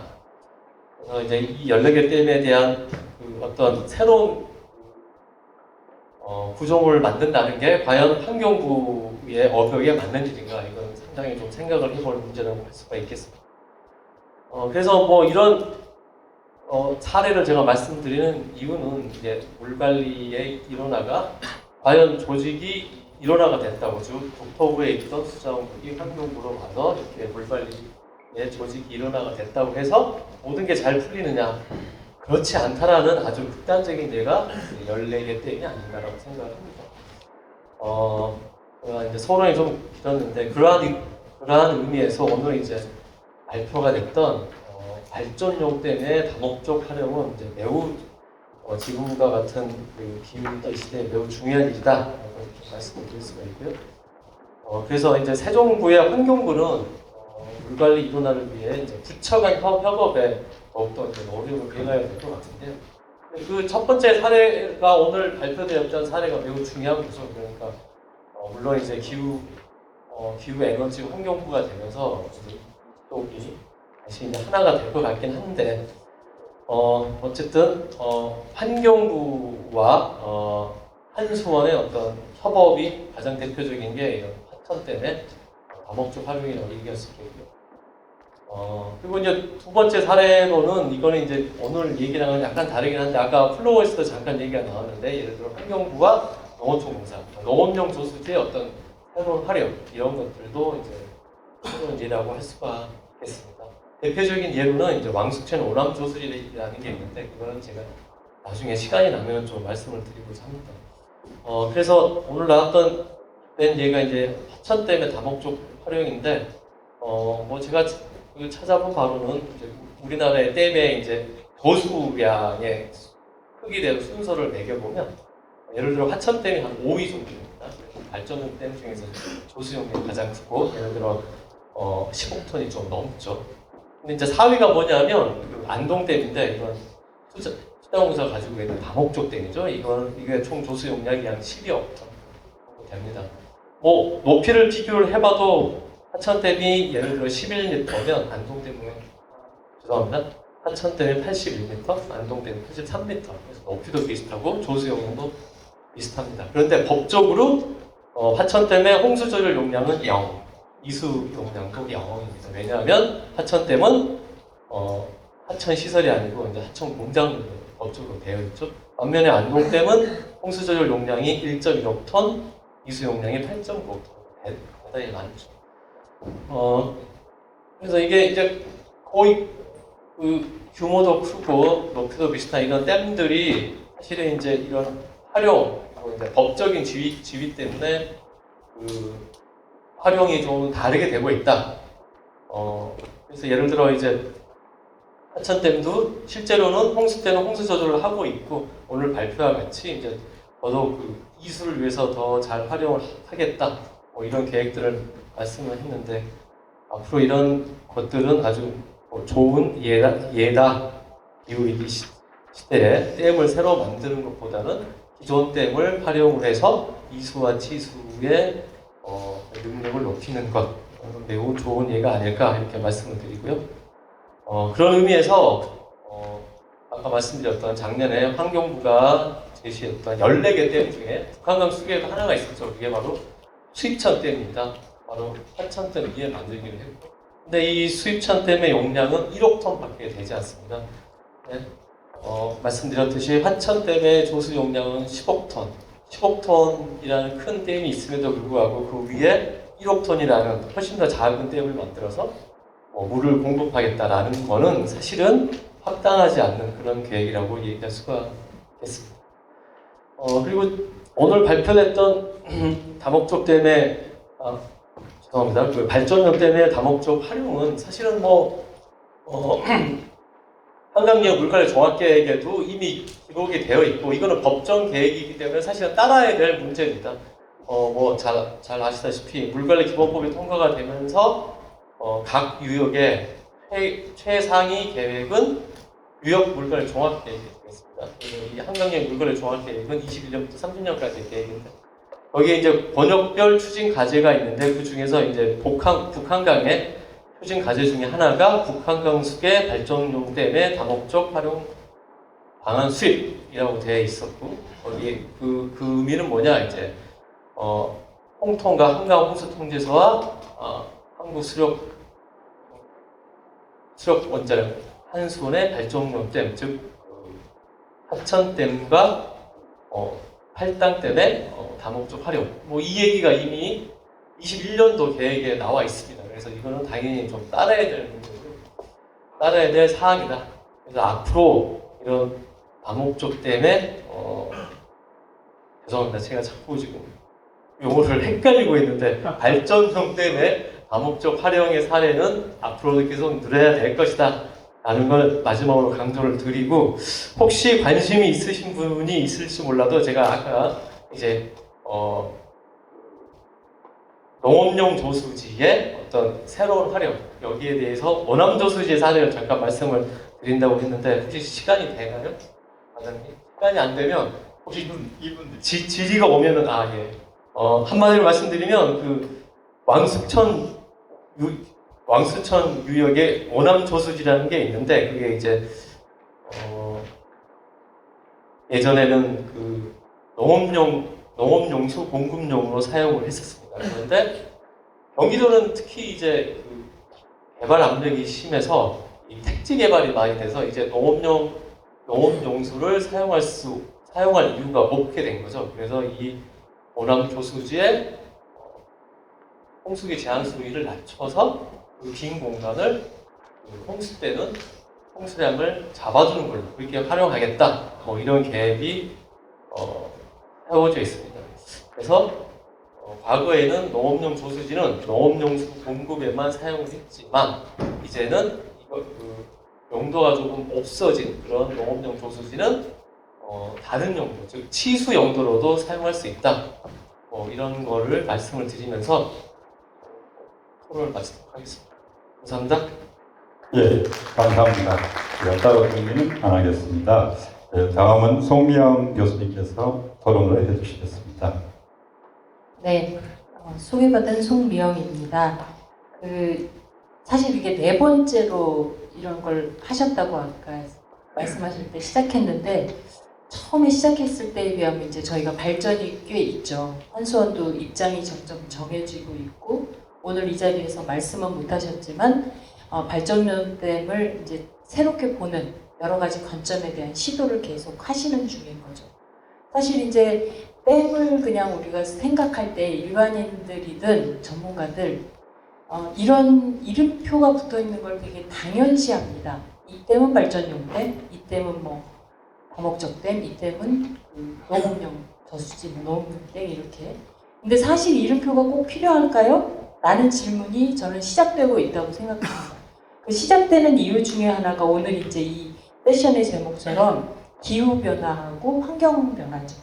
기후변화는 이제 누구나 다 사실 체감한다고 하지만 전혀 준비가 돼 있지 않은 영역 중에 하나입니다.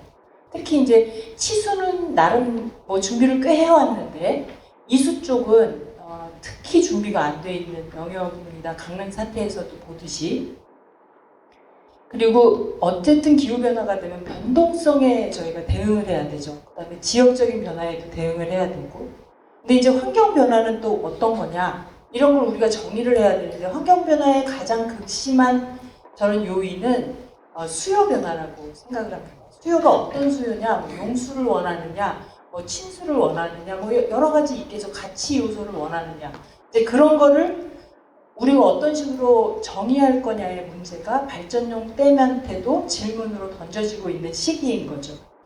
근데 이제 이런 것들을 하려면 사실 어떤 의미에서는 제일 중요한 게 이제 기초적인 자료가, 이제 세 번째 송 교수님도 얘기하셨지만 기초적인 자료가 충분히 있고, 그거를 기반으로 해서 평가도 하고 진단도 해서 앞으로 어떻게 나갈지 이제 대응 방안을 만들어야 되는데, 생각보다 우리나라는 아까 예를 들어주신 것처럼 댐 운영 수입이 70년대 체계에 고수하고 있다. 그것만 그럴까요?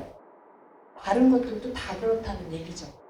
그 가장 중요한 운영 수위를 예전 걸 아직도 고수하고 있다는 건 그 외 여타 모든 댐을 운영하는 기작 자체, 뭐 전문 용어로 비구조적인 요소들은 그냥 옛날식으로 운영하고 있다는 얘기인 겁니다.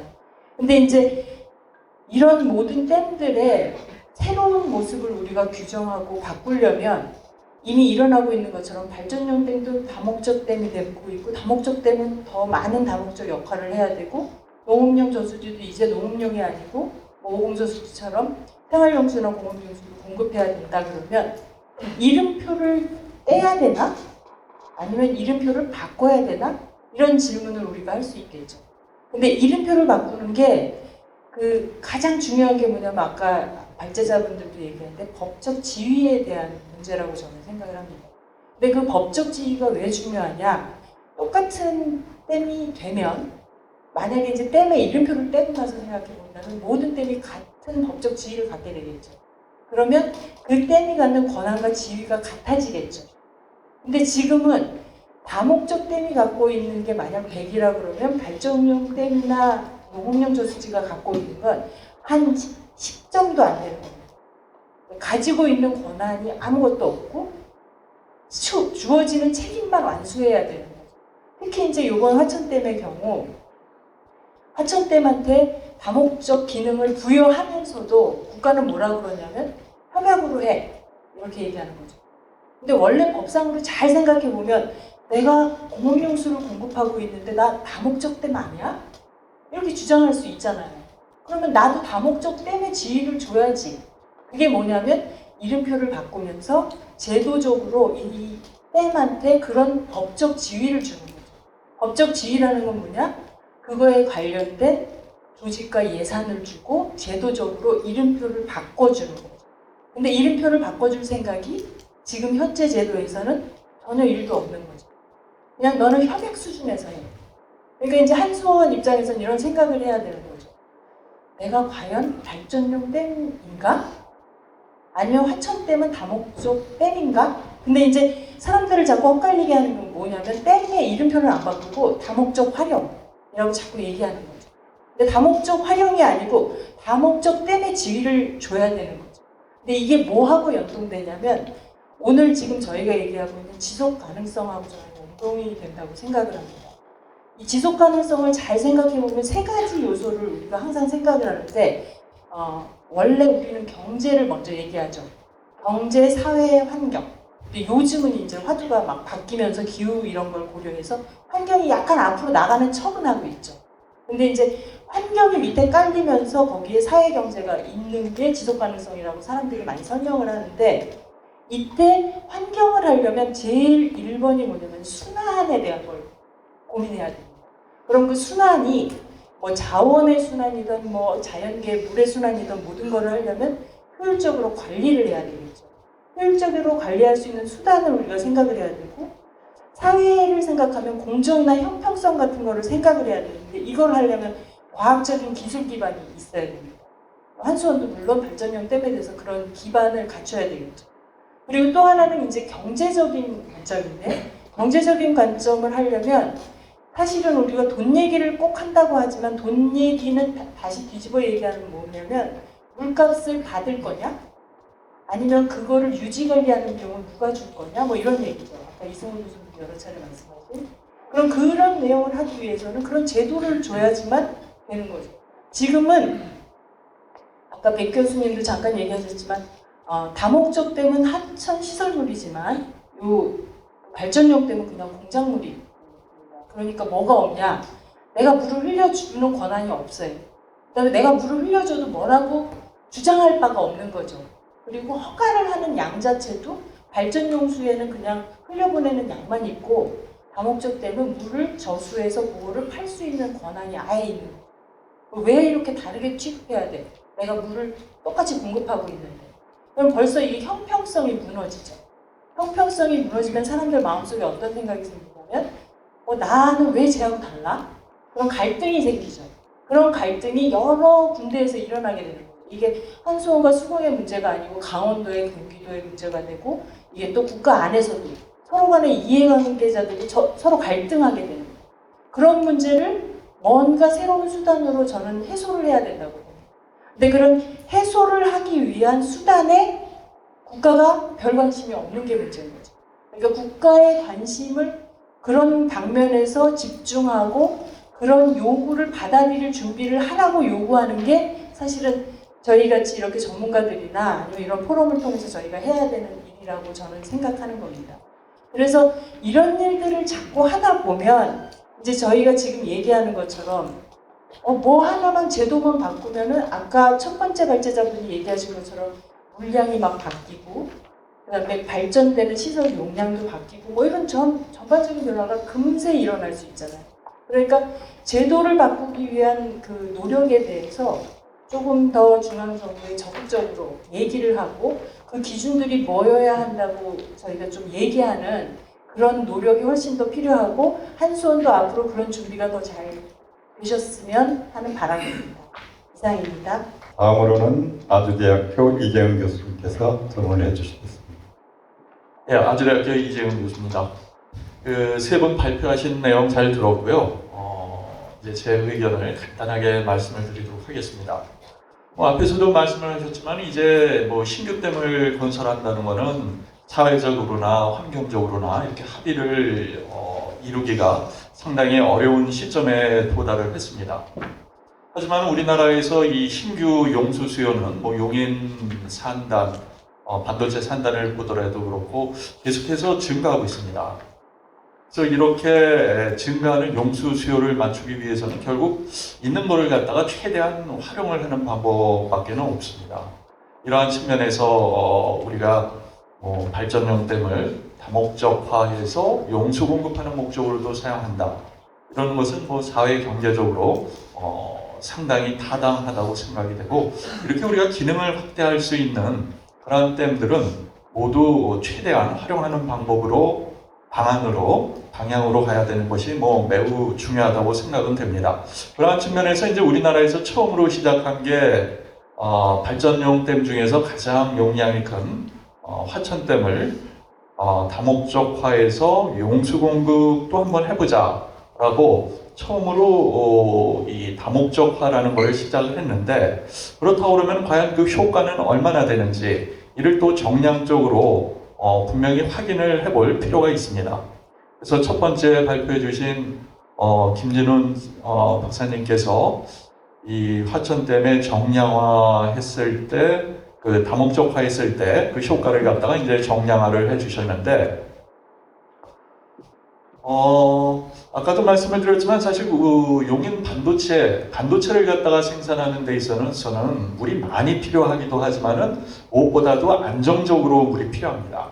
한꺼번에 많이 필요한 게 아니라 꾸준히 계속해서 일정한 양의 물이 이렇게 공급이 돼야 되는데, 사실 우리나라는 최근에 와서 기후 변화의 영향 때문에 홍수도 많이 발생을 하고, 최근 강릉 사태에서도 봤듯이 국지적으로 가뭄도 계속해서 발생을 하고 있고, 또 화천댐 같은 경우에는 사실 그 상류 유역이 DMZ 북쪽으로 돼 있습니다. 그래서 그 북쪽에 보면은 임남댐이 있고, 임남댐 같은 경우에는 유역을 변경을 해서 수력 발전을 하는 댐이기 때문에 과거에 비해서 화천댐으로 들어오는 유입량도 한 2004년 정도를 갖다가 기점으로 해서 상당히 감소가 돼 있는 상황이고, 또 언제 어떻게 이 임남댐에서 하류로 방류를 끊을지 또는 더 많이 할지를 우리가 판단하기가 어려운 상황이기 때문에 화천댐으로 들어오는 그 유입량도 불확실성이 상당히 큽니다. 그래서 결국 우리가 그 용인 산단에 물을 공급하기 위해서는 화천댐으로 해서도 장기적으로 안정적인 댐 운영 방안이 필수적으로 필요하다고 생각이 되고요. 사실 지금까지 화천댐에서 하류로 물을 아주 안 내려보낸 거는 아니죠. 발전을 하기 위해서는 당연히 하류로 방류를 하면서 발전을 해야 되기 때문에 계속해서 하류로는 방류를 해왔습니다. 단지 문제가 됐던 거는 이전에는 하류로 방류할 때 지속적으로 방류하지는 않았다는 얘기죠. 예를 들어서 과거 한 20년 동안의 평균을 보면은 전혀 하류로 방류하지 않았던 날짜가 연 한 107일 정도 됩니다. 연평균. 그러니까 한 3분의 1, 한 4분의 1 정도는 하류로 아예 방류를 안 했고, 나머지 한 260일 정도 이제 하류로 방류를 했던 거죠. 그래서 이렇게 무방류를 한다든지 또는 한 번에 많은 양을 방류를 하게 되면은 지속적으로 현재 22.CMS를 이제 협약에 의해서 2020년부터 20.2CMS를 지속적으로 방류를 하고 있는데, 이에 비해서 하천의 이제 어떤 건강성이라든지 이런 것들이 훼손이 될 수가 있습니다. 그러한 측면에서도 이렇게 지속적으로 하류를 22.2CMS를 방류한다는 것은 하천 하류의 건강성이라든지 생태계에 또 많은 기여를 할 수 있을 것으로 생각이 됩니다. 또 한 가지 봐야 될 것은 우리가 이 그 발전댐을 다목적해서 활용을 하는 거에 대해서 상당히 그 아직 법이라든지 제도적으로 미비한 점이 많습니다. 앞에서도 계속 말씀을 하셨지만은 현행법에 따르면은 그 한수원이 발전댐에 있어서 수면 관리자의 역할을 하지 못하도록 되어 있습니다. 하지만 이제 이 댐을 실질적으로 관리하는 입장에서 댐 수의 수질이라든지 앞으로 용수 공급을 하게 되면 수질에도 신경을 써야 될 거고 또 하류 하천의 수질이라든지 생태계라든지 또 경관 보호라든지 이런 데 있어서의 어떤 일정한 역할을 해야 될 텐데 이거는 하나의 의무와 책임입니다. 근데 이러한 의무와 책임을 지기 위해서는 먼저 거기에 걸맞는 어떤 권한도 위임이 돼야 되지 않을까 그렇게 생각을 합니다. 이 화천댐을 다목적화하면서 여러 가지 효과가 있습니다. 예를 들어서 22.2cms 이렇게 공급을 한다는 것은 이전에 비해서 정량적으로만 보면 한 1cms 정도 더 공급을 한 겁니다. 그러니까 2020년 협약을 맺기 전에 비해서 한 1cms 정도 더 공급을 하게 되는데 이러한 용수 공급을 함에 따라서 용수 공급이라든지 또 하천 유황도 아까 설명을 해주셨지만 특히 갈수기에 있어서 하천 유량이 개선이 된다는 것은 상당히 그 하천 측면에 있어서 아주 좋은 일이죠. 또 하천의 수질 개선 효과도 있고 그래서 사실 우려했던 거는 이렇게 하천의 그 유량을 공급함에 따라서 한수원의 사실 본업이라고 할 수 있는 수력 발전에 있어서 어떤 손실이 발생하지는 않을까 하는 우려하는 점이 있었는데 다행히 발전량에 있어서도 커다란 손실은 발생을 하지 않는 상황이기 때문에 다행이라고 생각을 하고 있습니다. 그래서 화천댐이 이제 최초의 발전댐으로서 어떤 다목적화해서 용수 공급도 하고 있지만은 이 외에도 사실 따져보면은 규모는 화천댐보다도 작지만은 농업용 댐이라든지 또는 또 다른 발전댐이라든지 이런 데에서 필요에 따라서 충분히 용수 공급을 할 수 있는 여력을 가지고 있는 댐들이 많이 있습니다. 그래서 이 화천댐을 시작으로 해서 우리가 최대한 활용할 수 있는 그런 댐들을 찾아보고 이러한 방향으로 많이 연구가 좀 진행이 됐으면 좋겠습니다. 네, 이상입니다. 네, 감사합니다. 마지막으로 김기용 차장님 토론해 주시죠. 네, 안녕하십니까. 저 한국수력원자력 한강수력본부의 김기용 차장이라고 합니다. 먼저 토론에 앞서서 부장님도 좀 서두에 말씀하셨고 또 송명 교수님께서 말씀하셨지만 저희가 이게 4번째 자체 세션입니다. 근데 진짜 처음에는 이게 시작하는 주제도 되게 협소했고 모이는 인원도 많지 않았는데 이제 4년차 되니까 주제도 좀 불어대주고 좀 많은 인원들이 같이 할 수 있는 자리가 된 것 같아서 좀 개인적으로 되게 뿌듯하고 또 많은 좀 좋은 내용들이 나왔으면 좋겠습니다. 그럼 제가 준비한 말씀을 좀 드리면 그리고 제가 좀 마지막에 부탁한 건 차장님이 스트레스를 안 받게 최대한 빨리 끝내서 조금 더 청중들에서 질문을 받을 수 있도록 좀 빨리 진행하도록 하겠습니다. 그래서 오늘 세션은 이제 기후위기 환경 변화를 고려한 발전용댐의 관리 방안이라는 주제로 세 분의 발제를 들었는데 먼저 김진우 차장이 발제한 그 발전용댐의 다목적 활용과 정력당 성과에서 앞서 말씀해 주신 것처럼 하천댐이 더 이상 단순 전력 생산을 넘어서서 이제 용수 공급 또 운영 방식을 통한 또 수질 개선 기능까지 담당할 수 있다는 좀 내용을 들을 수 있었고요. 그 증거로 유효저수율 증가라든지 활당댐 기여도 상승 이런 것들을 좀 볼 수 있었습니다. 그리고 무엇보다 그 2020년 때부터 계속 논의됐던 이런 발전된 다목적 내용들이 진짜 실질적으로 그 국가 수도 기본 계획 변경에 고시됐다는 점 이게 좀 큰 성과고 업적이지 않을까 이렇게 생각합니다. 하지만 아까 뭐 패널 이야기도 나왔지만 아직도 조금 해결되지 않은 뭐 수리권 문제라든지 물가비가 주체가 누구냐 이런 문제들은 저희 회사뿐만 아니라 또 환경부와 같이 고민해야 될 문제가 나와 있긴 하지만 그래도 어쨌든 중요한 출발점이 되지 않았나 싶습니다.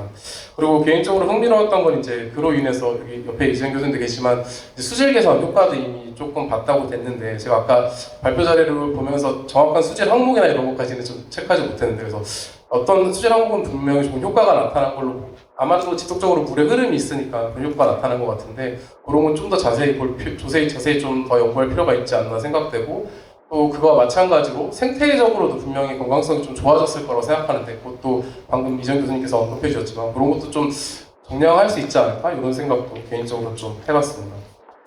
그리고 두 번째 발제해준 이제 김문수 박사님께서 이제 지속 가능한 물 관리와 땀의 사회적 가치 확대라는 주제로 이렇게 발제해 주셨는데 사실 제가 이 세션을 이렇게 준비하면서 이렇게 부탁을 드렸을 때 제일 이제 좀 거절 의사를 표현하셨던 게 김문수 박사님께서 왜냐면 아까 계속 말씀하셨지만 결과가 아직 없는 주제라 보니까 조금 사용하고 하시면 제가 좀 계속 부탁드렸거든요. 제가 부탁드렸던 이유는 그러니까 이게 이제 댐의 이제 여러 가지 가치들 이런 것들을 좀 발굴하고 이 가치에 대한 이제 증진 방안을 연구하는 영역인데 아직 사실 뭐 생태계 서비스를 평가하는 여러 뭐 소수의 이런 방법이라든가 이런 것들이 있는데 아직 뭐 정형화된 댐별로 정형화된 이런 방법들이 없거든요. 그래서 아직 그런 것들을 좀 가치를 발굴하고 또 그걸 평가할 수 있는 좀 방법들이 아마 많을 것 같습니다. 아까 패널에서 말씀하신 것처럼 정량적 평가뿐만 아니라 정성적으로 좀 평가할 부분들도 많을 것 같은데 그런 것들을 아이디어 구할 수 있는 좀 좋은 자리라고도 생각하거든요. 그래서 이 자리에 계신 분들이 좀 어떤 연구 시작 단계에서 아이디어를 주시면 이런 것들이 댐의 어떤 가치를 평가될 수 있겠다 이런 것들을 좀 또 고견을 들을 수 있는 자리가 되지 않을까 그래서 부탁을 드렸는데 어쨌든 많이 고민해 주셔서 발표해 주신 게 너무 감사드리고 그리고 무엇보다 계속 발제에서도 말씀해 주셨지만 이게 지역과 연계한 좀 이런 가치 증진, 가치 방안, 가치 창출이 좀 필요한데 그러다 보려면 이제 거버넌스를 통한 좀 이 댐의 이런 좀 이해도를 높이는 게 좀 많이 필요하다고 개인적으로 생각했거든요. 그래서 거버넌스들이 좀 확대가 되어서 주민들이 가지는 댐 이해도가 높아지고 댐의 좀 지역 주민들이 좀 자부심을 가지는 그런 좀 활동들이 좀 많이 좀 늘어나야 되지 않을까 이런 개인적인 생각을 했는데 이제 그렇게 하기 위한 방법들을 좀 더 연구해서 고민하면 어떨까라는 생각을 좀 해봤습니다. 그리고 마지막으로 이제 이승호 교수님께서 발제해준 내용은 개인적으로 매우 흥미로웠는데 제 이제 뭐 연구 주제랑 좀 멀어서 자세히는 알지 못했지만 어떤 사례를 좀 많이 설명해 줘서 좀 흥미로웠는데요.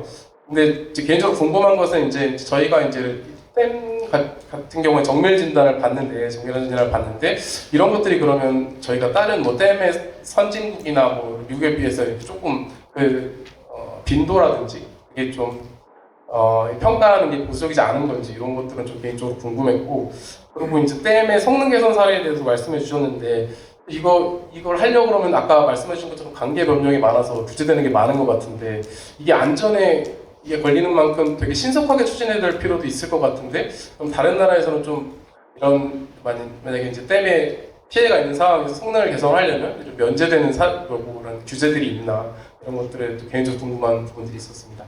네, 이상입니다. 네, 감사합니다.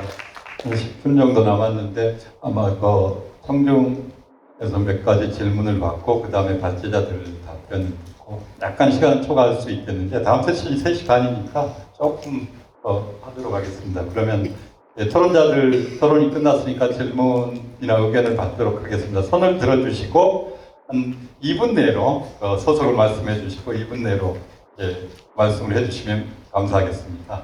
잘 들었고요. 저는 두 가지만 질문 겸 걱정 겸 당부 겸 이렇게 말씀을 드리도록 하겠습니다. 한강사랑의 이광자.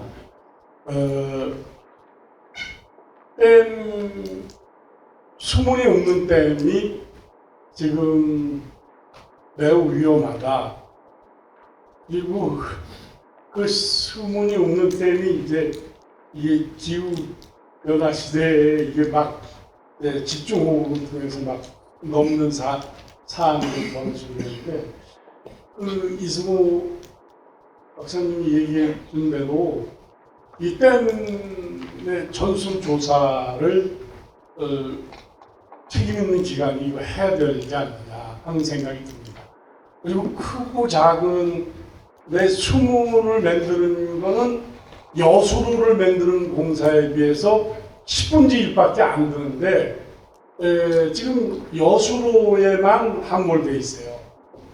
이 토목공사 발파 작업을 통해서 현장 상황이 상당히 저는 위험하다고 보거든요. 그래서 수문을 값도 싸고 또 눈에도 보이고 육안으로도 보이고 그러니까 수문을 좀 만드는 작업을 좀 연구를 해서 좀 한국에다 해주셔야 되고, 그다음에 전국의 댐이 지금 50년 내외 된 댐들이 많은데 이게 지금 준설도 그렇고 안전성 검토도 전혀 지금 안 돼 있어요. 그리고 지네들이 그냥 주먹구구식으로 하고 있지 않느냐 해서 굉장히 걱정이 되고요. 그 다음에 하천댐이 이제 이해가 됐는데 이게 발전 전용댐에서 다목적 댐으로 바뀌면은 그거에 따른 법 체계도 같이 따라와줘야 되는데 특히 이 규제 관련 법이 따라 들어온단 말이에요, 다목적으로. 그러면 그거에 따른 보상 체계가 댐 피해 지역 법 가지고는 너무 약하고 수계 기금이 따라 올라와야 되는데 다른 3대 강은 상륙까지 다 돼요. 근데 우리는 내가 잘못했는지 누가 잘못했는지 의암댐 밑에까지만 지원이 되게끔 했단 말이에요. 그러니까 저걸 다목적으로 바꿔도 하천 상류 지역의 피해 규제가 강도가 되는 지역에 보상 체계가 따라 들어와야 되는데 못 따라오는 거예요. 그럼 법을 따라서 바꿔줘야 되는데 그런 생각을 안 하고 백경호 교수님이 아까 지적한 대로 이걸 그냥 다목적으로 안 하고 편법으로 그냥 하고 송명 박사님이 얘기한 대로 그냥 얼버무리고 가고 이렇게 하려고 생각하는 거죠. 그래서 그것이 좀 우리 종합적으로 좀 검토가 돼야 되지 않나 하는 그런 생각이 들어서 말씀드렸습니다. 예, 감사합니다. 답변 드릴 내용도 있긴 하겠지만 답변은 발제자님들이 다 질문하시고 난 다음에 종합적으로 하시는 걸로 하겠습니다. 아까 우리 이 회장님 말씀하신 대로 수문이 없는 이야기는 좀 더 구체적으로 말씀드린다면 저는 섬진강에서 왔습니다. 오늘 우리 섬진강에 왔는데 저기 오늘 물포럼을 하는 데 있어 부탁 말씀을 하나 드리고자 하는 것은 이 포럼을 하는데 주체가 지금 내가 누구한테 이야기할지는 모르겠습니다. 한수원에 대하는지 수공에 대하는지 환경부에 대하는지 우리가 댐을 가지고 이야기할 때 주체 그래서 3부처가 좀 나왔으면 해서 좀 그걸 부탁 좀 드리고요. 저는 유형민의 한 사람으로서 밑에 주민이 불필요한 것들을 여기서 이야기할 수 있는 계기가 되었으면 합니다. 그래서 아까 댐 이야기를 잠깐 다시 한번 들어갔는데 우리 섬진강은 수문이 없다 보니까 여수로만 잔뜩 이야기하고 한해안 지역 저희들이 오직이야 전력을 얻자고 수문 만들자고 했습니다. 전력을. 근데 실제 섬진강이 전력을 얻는 게 아니라 걸리질 않지 않습니까? 여수로 수능공사를 해놓고 한수원에서. 그래서 저희들이 왜 전력을 얻자는 이야기가 뭐냐면 전력을 얻으려면 물을 계속 내려보내야 하기 때문에 하루에서 유량이 부족하기 때문에 그런 잔머리를 한번 써본 적이 있습니다. 한수원에서는 계속 물을 보내야 전력을 얻지 않을까요? 그래서 그걸 수문을 우리가 저희들이 도스터널을 이야기했던 건데 그 다음에 또 아까 방금 말씀한 대로 피해 유형민들 피해 관계가 주체가 어딘지 몰라서 맨 상수원에 상류만 피해 보상을 모아고 이 하루는 전혀 그에 따른 배상이 없기 때문에 2020년에 섬진강 댐 섬진강의 홍수 피해가 굉장히 심했잖아요. 그런 문제들이 발생되고 우리 주민들은 어디서 하소연할 데가 없고 아무튼 이 미래를 위한 물포럼에 있어서 환경부까지 참여하도록 수자원공사도 참여하고 같이 좀 맞대서 했으면 좋겠다는 걸 말씀을 드리고자 해서 말을 했습니다. 여기까지 말씀드립니다. 예, 감사합니다. 네, 수고입니다. 토론자분들께서 좀 말씀해 주셨고요. 그리고 청중분들께서도 말씀을 많이 주셨는데요. 제가 되게 관심 있는 분야라고 해서 발표드렸던 내용들이 어느 정도 전달력이 있었던 것 같습니다. 질의가 많으시고 궁금한 거 많으신 거 보면 다행이라고 생각을 하고요. 저는 아까 백경원 교수님도 그러시고 성명 교수님도 그러시고 말씀 주셨던 그 어떤 변동이 지금 발생을 하고 있는데 이 변동에 관해서 우리는 변화로 대응을 해야 되지 않을까라는 생각을 하고요. 그 변화가 여러 가지 말씀 중에 법적인 부분들도 분명히 필요한 부분들이 있습니다. 그래서 지속 가능성을 확보하기 위해서는 송명 박사님은 뭐 1호표 얘기를 하셨지만 저도 마찬가지로 비슷한 생각인데요. 어떤 식으로 간에 법적인 지위를 확보하는 부분들이 필요하고 다목적화, 다목적 활용 이런 것들 표현들도 한서에 좀 고민을 해보셔서 당연한 것들을 굳이 다목적화다, 다목적 활용이다라는 표현을 안 하시고 어떻게 확대 적용할 수 있는지에 관한 부분들을 생각을 해주셨으면 좋겠고요. 그리고 중간중간에 지금 말씀 주신 것 중에 제가 관심 있는 분야 중에 아까 저희 김 차장님께서 주셨던 게 이제 면제되는 부분들은 일본 같은 경우에는 국고 지원이 되는 부분도 있습니다. 성능 개선 사업 경우 특히 하류의 그 피해, 홍수 피해를 저감하기 위해서 방류 설비를 확대할 경우에는 최대 50%까지도 성능 개선 지원 사업이 지원금으로서 보고가 되는데 아까 이광 선생님이 주셨던 수기 기금을 활용하든 아니면 성능 개선 충당금을 활용하든 이런 기금들과 충당금을 가지고 이제 활용하는 사례들은 해외에는 있고 사실 국내는 지금 없는 걸로 제가 알고 있습니다. 그리고 정밀 안전 진단이나 점검들은 현재는 국가적인 차원에서 조금 획일적으로 진행되고 있는 부분들이 있는데요. 이게 지금 국토부에서도 논의되고 있는 게 15종 시설들을 동일하게 5년에 한 번씩, 그다음에 3년에 한 번씩 돌아가면서 이렇게 진단과 점검을 병행하고 있는데 그런 부분들로 인해서 발생할 수 있는 행정적인 소요 비용이 너무 많아서 그런 것들을 조금 탄력적으로 바꾸는 부분들은 논의가 되고 있고 그 다음에 제가 생각하는 그 다목적 댐이든 발전용 댐이든 간에 진단과 점검 항목 중에서 좀 항목 자체를 좀 고도할 부분이 있습니다. 현재는 수문학적 안전성 평가 항목이라고 해서 원료만 보고 있는데요. 사실 원료 말고도 댐이 가질 수 있는 위험들은 제가 여러 가지 설명을 드렸습니다. 그런 항목들이 점검 진단 항목에 들어와서 정말로 댐을 좀 능동적인 게 아니라 능력 있게 좀 관리를 하는 그런 시간이 됐으면 좋겠습니다. 이상 마치겠습니다.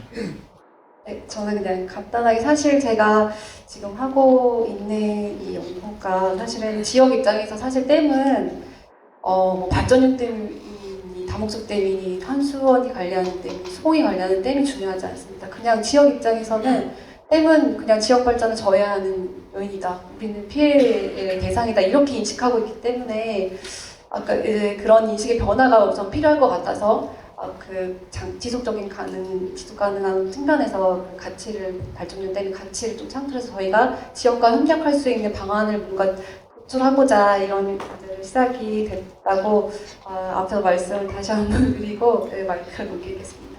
프로에서 질문하시는 것 중에 몇 가지만 좀 답변을 드리도록 하겠습니다. 근데 이광호 대표님 말씀하시는 부분이 좀 굉장히 깊는데요. 개인적인 생각이지만 댐법이라고 하죠. 댐법이 공식 명칭은 댐 건설 관리법인데 이 어떻게 보면 약간 특별법 같은 걸로 좀 생각이 되고요. 그리고 다목적 댐을 좀 보호하는 보호법 그렇기 때문에 이게 좀 굵기가 쉽지가 않습니다. 그리고 아까 말씀하신 것 중에 이제 댐으로 바뀐 건 아니고 이게 법적 보호 조치 때문에 바뀔 수는 없습니다. 그래서 다목적 기능으로 저희가 해주는 거고요. 용수가 이제 부족하기 때문에 해주는 거 그렇게 얘기를 하시는 거고요. 그래서 이걸 좀 국가적으로 바꾸는 게 그러니까 국민들 입장에서는 같은 댐이죠. 같은 댐이기 때문에 다목적 댐이니 발전용 댐이니 이게 법적으로 이렇게 구분이 돼 있는 것들이 왜 같은 댐인데 그렇게 다 틀리냐. 근데 저희가 법적으로 움직일 수밖에 없기 때문에 지금 이런 상황이 되는 거고. 같은 기관 문제는 제가 말씀드릴 건 아닌 것 같고요.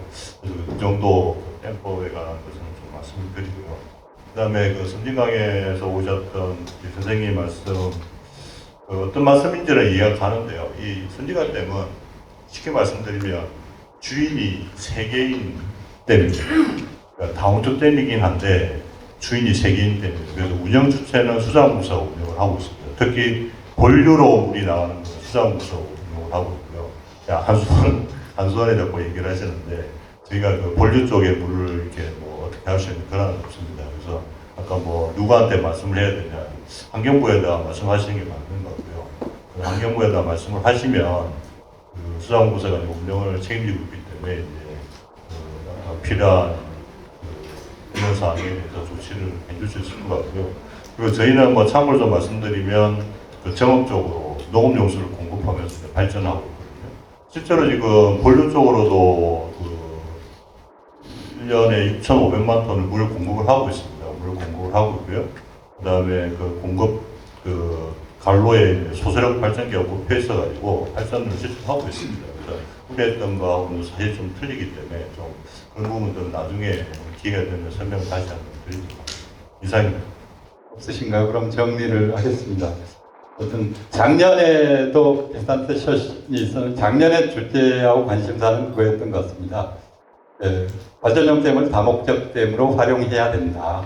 이런 얘기가 많았다면 올해는 그 다목적 댐으로 활용했을 때 생기는 가치, 편익, 그다음에 문제점들이 어떤 게 있는가, 수질 개선 가치, 전력 생산 부분, 경제적 가치, 용수 공급 가치들에 대해서 정략적인 평가를 하고 그거를 좀 발표한 점이 좀 진전된 것 같고, 이제 다음의 과제로서 그렇다면 다목적 활용을 해야 되는데 어떤 방향으로 해야 되는가, 사회적인 가치가 최적화되도록, 그리고 뭔가 형평성이 있고, 우리 정의로운 전환 많이 하잖아요.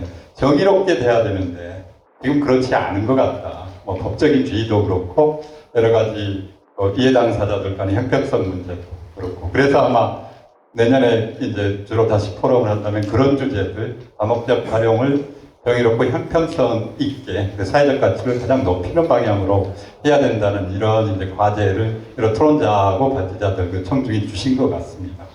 어쨌든 긴 시간 동안 이렇게 같이 참석해 주셔서 우리 이 세션을 준비해 주신 안수원, 그리고 같이 참여해 주신 청중 참가자 여러분, 그리고 토론자, 발제자 여러분 모두 감사드리고 같이 박수 치면서 이 세션을 마치겠습니다. 감사합니다. 마치겠습니다.